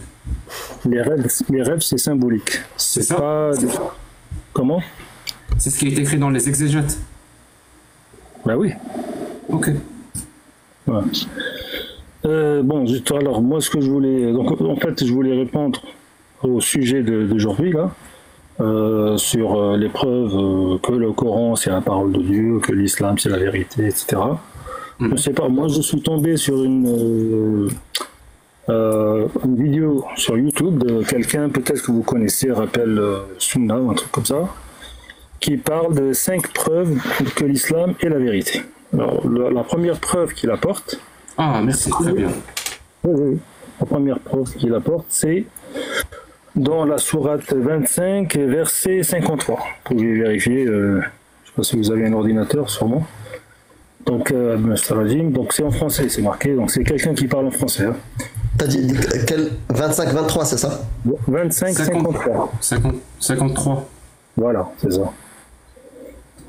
Et c'est lui qui donne libre cours aux deux mers. L'une douce, rafraîchissante, l'autre salée, amère. Et il assaigne entre les deux une zone intermédiaire et un barrage infranchissable. Enfin, oui, je connais le verset. Voilà, c'est ça. Donc, ça, c'est la première chose qu'il apporte, qu'il dit que ça, c'est quelque chose. Alors, je peux faire la vidéo là en même temps Non. Non, tu as écouté la vidéo, donc à toi de nous parler de ce qui t'a convaincu dans la vidéo. Donc, voilà ce qui m'a convaincu. On n'a pas le droit de passer des vidéos sur TikTok. Bon, d'accord, c'est dommage. Parce qu'il pense que il peut pas distinguer entre quand tu passes un film ou une série ou une vidéo YouTube. Et vu que c'est interdit de passer des films et des vidéos et des séries, donc. Je suis sûr. En fait, je parle avec mon mobile, mais j'ai en même temps mon ordinateur à côté. Très bien. Il est où le miracle? Il est où le miracle? Le miracle, c'est l'existence de ces deux mers avec une barrière qui est infranchissable entre les deux mers. Et c'est des choses qui ont été découvertes que récemment, quoi. Voilà. Donc c'est pas des choses qui existaient, que connaissaient. Moi, écoute bien ce que je veux dire. Hein. Avant de te poser une question, je vais établir une prédiction. C'est comme ça que je fais. C'est-à-dire c'est par rapport à la prédiction que je fais que je pose des questions. La prédiction dit, tu as écouté cette vidéo, vu que ce qu'il est dit dans cette vidéo va dans le sens de tes croyances, tu l'as cru. Tu n'es pas allé vérifier si elle est vraie ou pas. Ça veut dire, tu seras incapable de me dire de quelle mer on parle. Tu seras incapable de me dire, quand tu m'as dit par exemple, ça a été découvert récemment, tu seras incapable de me dire qui a découvert ça. Tu seras incapable de me dire en quelle année a été découvert ça. Et c'est-à-dire toutes les questions que je vais te poser, tu n'auras aucune réponse. Pourquoi? Parce que tu es tombé dans ce qu'on appelle en psychologie le biais de confirmation. Je te donne un exemple de ce que c'est que le biais de confirmation. C'est comme s'il y avait un raciste ici présent avec nous, vraiment un raciste qui déteste les Arabes, et qui déteste les Maghrébins, les Africains, il déteste. Et il voit une vidéo, et dans la vidéo, qu'est-ce qu'on lui dit? Des scientifiques ont découvert un gène, c'est-à-dire dans l'ADN, un gène chez les Africains qui les pousse à être bêtes et violents. Oui, il va se dire, ah oui, ben voilà, même la science confirme ce que je pense. Et il vient, et tu vas voir, hein, cette même personne raciste va venir dans mon live, elle va me dire, même la science a confirmé. Je vais lui poser la question, la science a confirmé? Tu peux me donner le nom de l'étude? Tu peux me donner le nom des scientifiques? De l'université? Il sera incapable de répondre. Parce qu'il est tombé dans ce qu'on appelle le biais de confirmation. Il n'est pas allé vérifier. Donc je te pose maintenant la question, je fais ma prédiction. Tu m'as dit ça a été découvert récemment. En quelle année? Par qui? Alors, attends, on a juste une minute. Là, en fait, j'ai écouté, comme vous avez dit, donc là, vous avez raison sur le type de raisonnement que peuvent avoir certains. Ça répond pas à ma question. Et que moi, je suis tombé sur ce type de raisonnement. Je suis tout à fait d'accord avec vous. On est d'accord. Tu es tombé dans le biais de confirmation. Exactement. Là, je vais vérifier. Tu penses pas que ça aurait été la première chose à faire avant de monter dans un live où il y a 2000 personnes? J'ai pas fait mon travail jusqu'au bout. Bon, ben, c'est vrai que vous avez raison. Là, sur ça, alors, est-ce que je peux me muter et ensuite, le temps de vérifier si je trouve le... C'est tout ce que je veux que tu fasses. C'est tout ce que je veux que tu fasses. Que tu appliques de l'esprit critique face à une parole qui va dans le sens de ta pensée. C'est toujours ce qu'il faut faire. C'est toujours ce que moi je fais. Voilà, on est d'accord. À plus. On t'attend, il n'y a aucun souci. À plus. Merci beaucoup.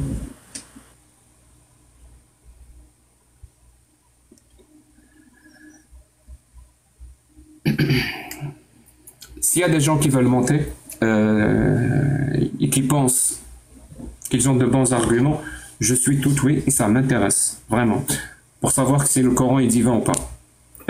Tapez le chiffre 7. Si vous êtes des apostats, que vous avez apostasié de l'islam récemment, votre histoire m'intéresse au plus haut point. Parce que c'est ce genre d'histoire-là qui altère et qui façonne mon approche de la critique de l'islam. C'est par rapport au témoignage. Donc tapez le chiffre 1 et je vous fais monter. Et au passage, mon live est quand même bien. C'est rare les lives où on a autant d'esprit critique face à l'islam. Je le dis parce que voilà, au bout d'un moment, il faut dire les choses. Bonsoir. Bonsoir, j'ai dit. Tu as tapé 7, hein, c'est ce que j'ai fait. Ouais, j'ai tapé 7. Donc j'ai juste une question à poser à Jacques. C'est possible. Ah, allô? D'accord. Vous m'entendez? Ouais, tu m'entends? Ouais, je t'entends très bien. D'accord. Tu as un point commun avec notre prophète sallallahu alayhi wa sallam qui, le verset dit j'espère que c'est pas celui à qui je pense. Non, c'est un autre tu vas. إنك لا تهدي من أحببت ولكن الله يهدي من يشاء. Tu ne guides pas qui tu veux, Allah il guide qui il veut. Donc toi tu es en train de faire apostasier les gens alors qu'à la base ta femme elle est musulmane. Donc tu devrais commencer par ta femme. Et avoue là, dis que ta femme elle n'est pas musulmane. Pourquoi tu dis devant tout le monde ça? C'est pas gentil. Vas-y, dis que ta femme marocaine elle n'est pas musulmane. Et dis que ta femme elle n'est pas musulmane. Ma femme marocaine est musulmane. Mais tu m'as dénoncé. Allez, ciao alors. Ciao. Allez, ciao. Ciao. C'est tout. Oui, pour lui c'était tout. Tu passeras le bonjour à ta femme marocaine, de ma part. Hein. C'est ce que j'allais dire, femme marocaine. C'est pas grave. T'es le prophète? C'est un point commun avec le prophète, il va dire. Ouais, masha'Allah.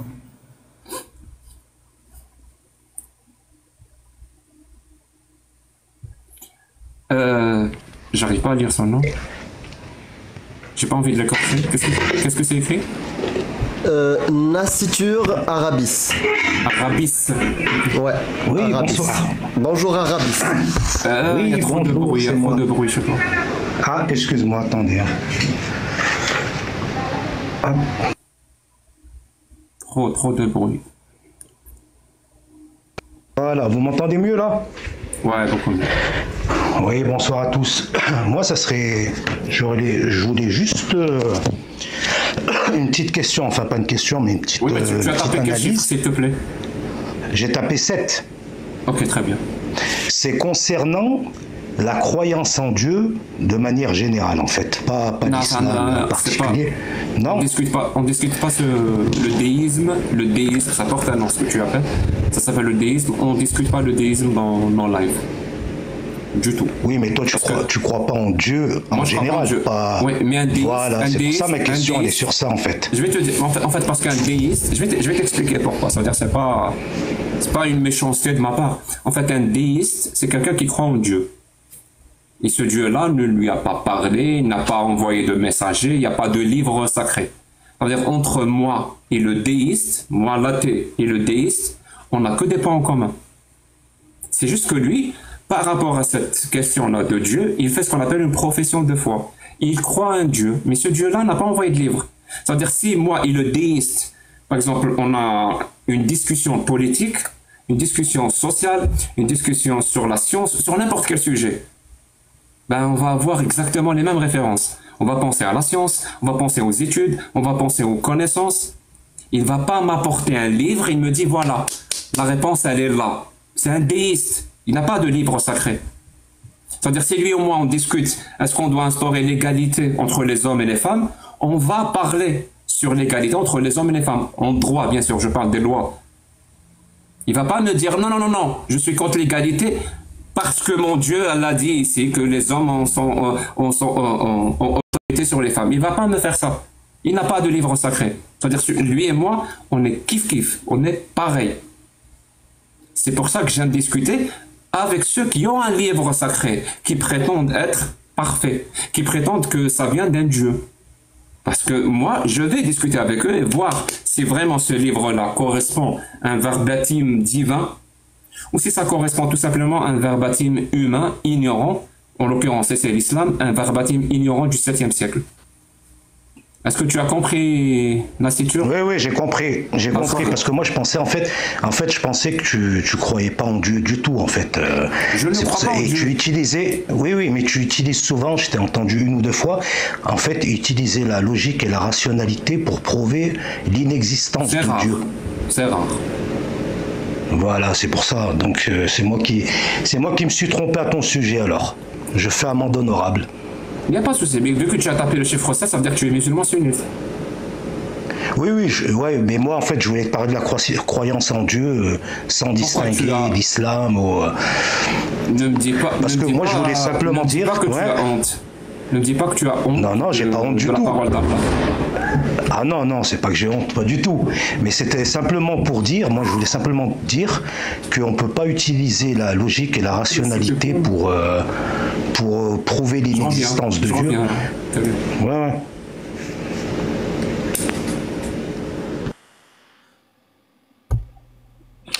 Oui, bonjour, je peux intervenir?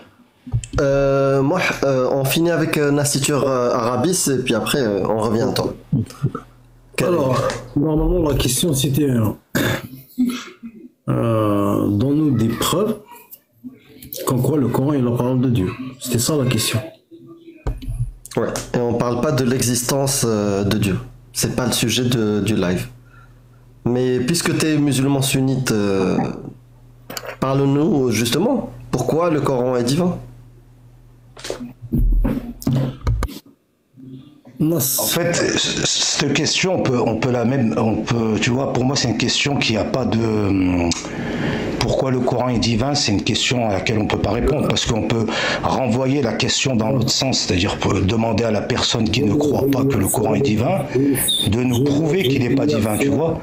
Ça reste une question à double sens. Et moi je pense que la croyance c'est quelque chose d'utiné qu'on a en soi. Soit on est croyant, soit on ne l'est pas. C'est quoi la croyance? Je comprends pas. Tu es rentré, tu nous as raconté hier soir, tu as été, je ne sais pas, dans un restaurant. Maintenant, tu vas nous raconter le plat que tu as mangé. Donc, quand tu es monté dans le live, tu me parles de Dieu. Maintenant, le restaurant que tu as été. Maintenant, je voulais dire à Jacques qu'on ne peut pas se baser sur la rationalité pour prouver l'inexistence. Bon, allez. La question, s'il te plaît. Moi, je suis moins patient que Jacques, d'accord? La question, est-ce que tu es monté à répondre à la question qui est les preuves que le Coran est la parole de Dieu? Soit tu réponds à ça, sinon arrête s'il te plaît. Ne nous fais pas perdre notre temps. C'est quoi ton plat préféré? C'est quoi ça, s'il te plaît? Est-ce que c'est possible de répondre à la question?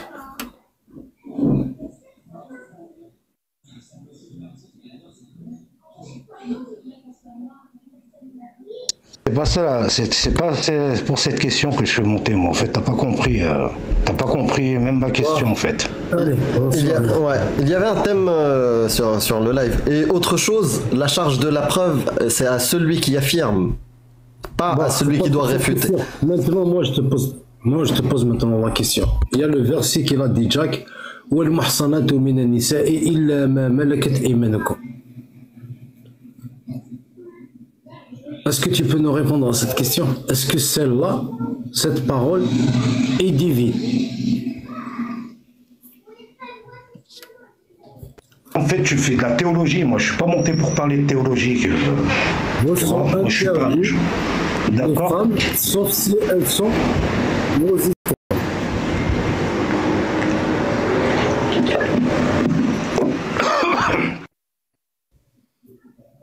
Je pense qu'il peut descendre. En fait, il a pas envie de répondre et il n'est pas arrivé dans la thématique et il veut qu'on prouve l'inexistence. En fait. Juste avant de descendre, tu sais, sur la question du déisme, le musulman sunnite, moi je le dis, je le répète, quand il a honte, quand il veut pas discuter de l'islam sunnite, il vient tourner en rond autour du déisme. Prouver l'existence de Dieu, ne pas prouver l'existence de Dieu, tout ça, l'être nécessaire, pas nécessaire, plus que nécessaire, moins que nécessaire. On va tourner en rond. Pourquoi? Et alors? Donc ça sert à rien de faire ça. On a compris ça. C'est pour nous tourner en rond pour rien. Ça nous intéresse pas. Il te l'a dit, Jack. Un déiste et un athée, c'est pareil. Donc, je ne sais pas, est-ce que vous croyez que ça va continuer à marcher comme ça? question, c'était pas ça. Je te répète, la question, c'était... Il y a des gens, il y a beaucoup de personnalités historiques qui étaient rationnelles et qui avaient beaucoup de logique et qui...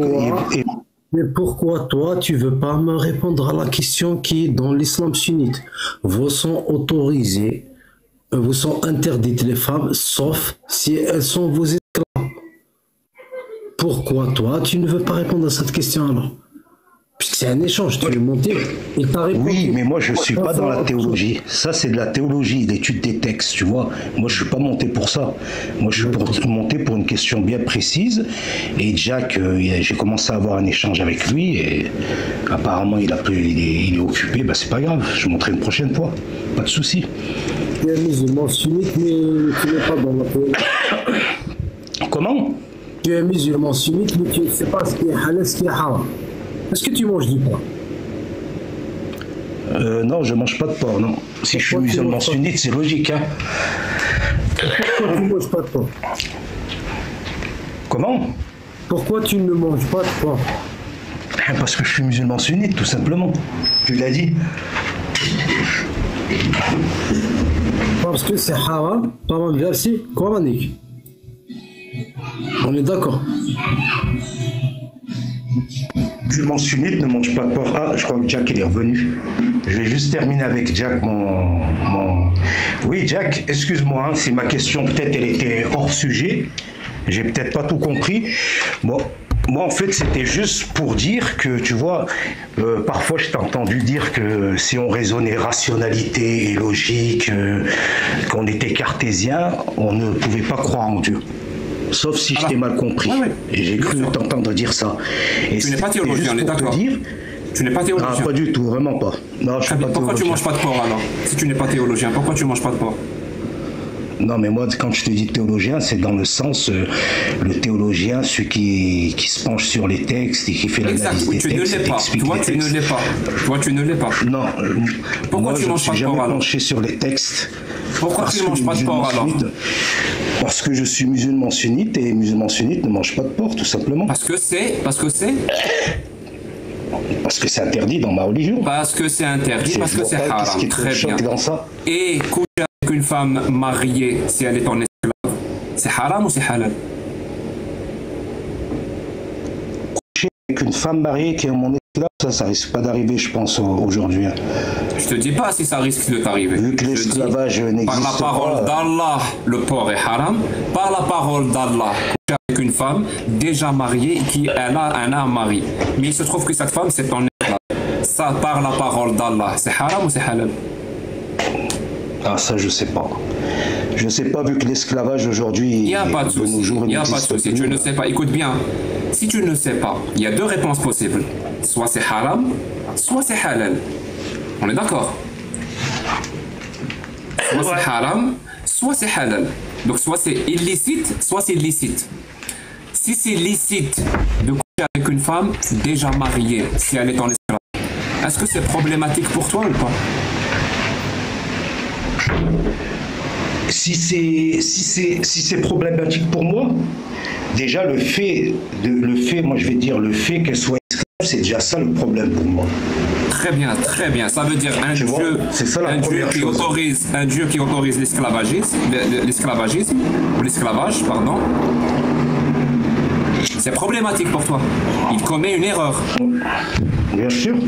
Enfin, il commet une erreur. Quoi? Tu sais, moi, Jack, je me méfie toujours de juger le passé avec nos yeux d'aujourd'hui. C'est-à-dire mettre une morale sur... Mais il se trouve qu'on n'est pas en train de juger le passé. Du 7e siècle avec notre regard d'aujourd'hui. Je te comprends et je suis d'accord avec toi. Ça s'appelle de l'anachronisme. Mais il se trouve... Parce que la morale, elle est relative au temps et aux il se trouve qu'on n'est pas en train de juger le passé. Il se trouve qu'on est en train de juger une parole intemporelle. Une parole d'un Dieu. Il se trouve qu'on est en train de juger une parole qui prétend être valable en tout temps et en tout lieu. On n'est pas en train de juger des personnes. Sauf si, et je finis sur ça, je te laisse répondre, sauf si tu avoues, arrête, il y a trop de bruit chez toi, c'est insupportable. Sauf si, par ton propos, il ne faut pas juger les personnes du passé, sauf si par ton propos, tu avoues devant tout le monde que Allah est une personne du passé.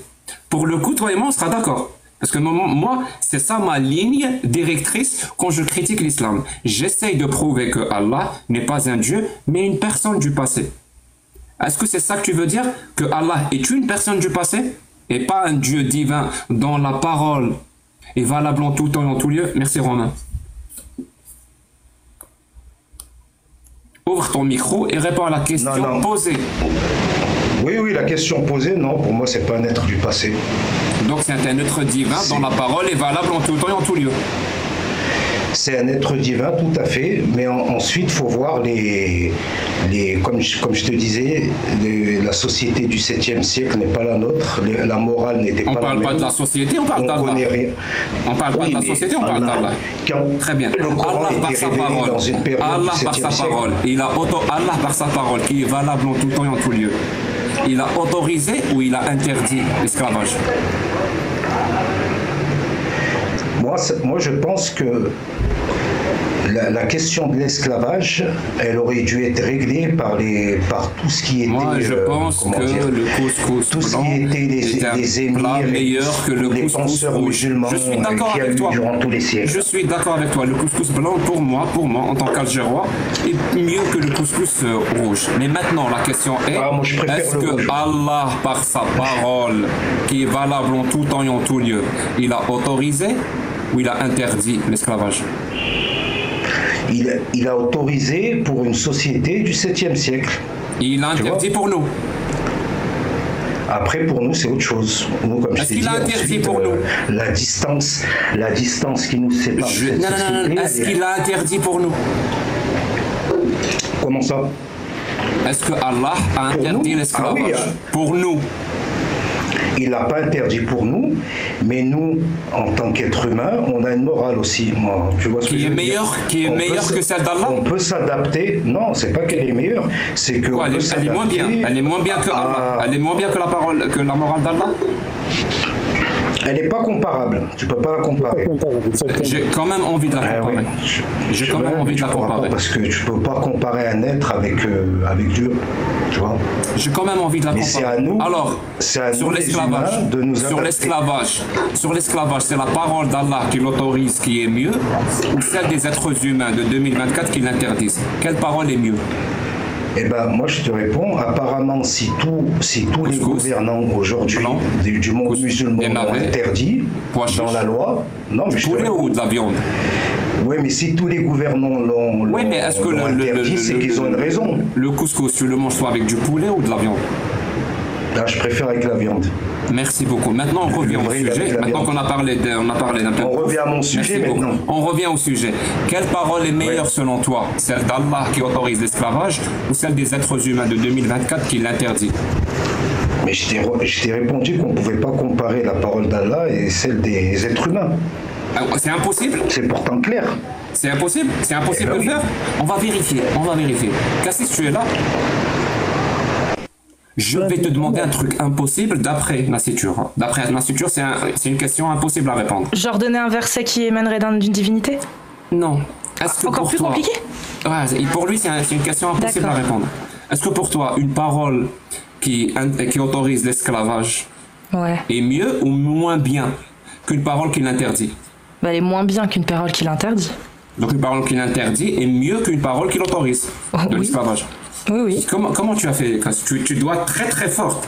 Tu viens de répondre à une question impossible à répondre. Je sais pas dans quelle situation je préférerais être, en tant qu'esclave ou en tant que non-esclave. En tant que non-esclave, donc quitte à ne pas prendre de risques, je préfère être dans une société qui interdit. Donc pour moi, d'après Nassitur, c'est de la magie ce que tu viens de faire. Ah, tu viens de répondre à une question impossible. Entre deux paroles, elle n'est pas impossible. On ne peut pas savoir quelle parole est mieux. Pourtant, si. Cassius peut répondre. Je peux demander la même question à Amir, il pourra répondre. Je peux demander la même question à Karim, il pourra répondre. Je peux demander à plein de personnes dans le chat, ils pourront tous répondre. La seule chose qui t'empêche, toi, de répondre, c'est pas que la question est impossible à répondre. Ce qui est impossible pour toi, c'est d'envisager que la parole humaine soit meilleure et supérieure à la parole d'Allah. C'est ça qui est impossible pour toi. Et pourquoi tu penses ça? C'est pas parce que dans les faits, quand on prend le Coran, c'est vrai qu'il est supérieur à la parole humaine. Non, c'est parce que tu es endoctriné à croire ça. Parce que si tu ne le crois pas, visiblement, tu penses, comme on t'a fait croire quand tu étais petit, que tu vas finir en enfer. Mon pote, l'enfer n'existe pas. La seule possibilité que quelque chose qui ressemble à l'enfer puisse exister, c'est pendant qu'on est vivant. Là, on est vivant, on peut créer l'enfer sur Terre. Et comment on peut y arriver?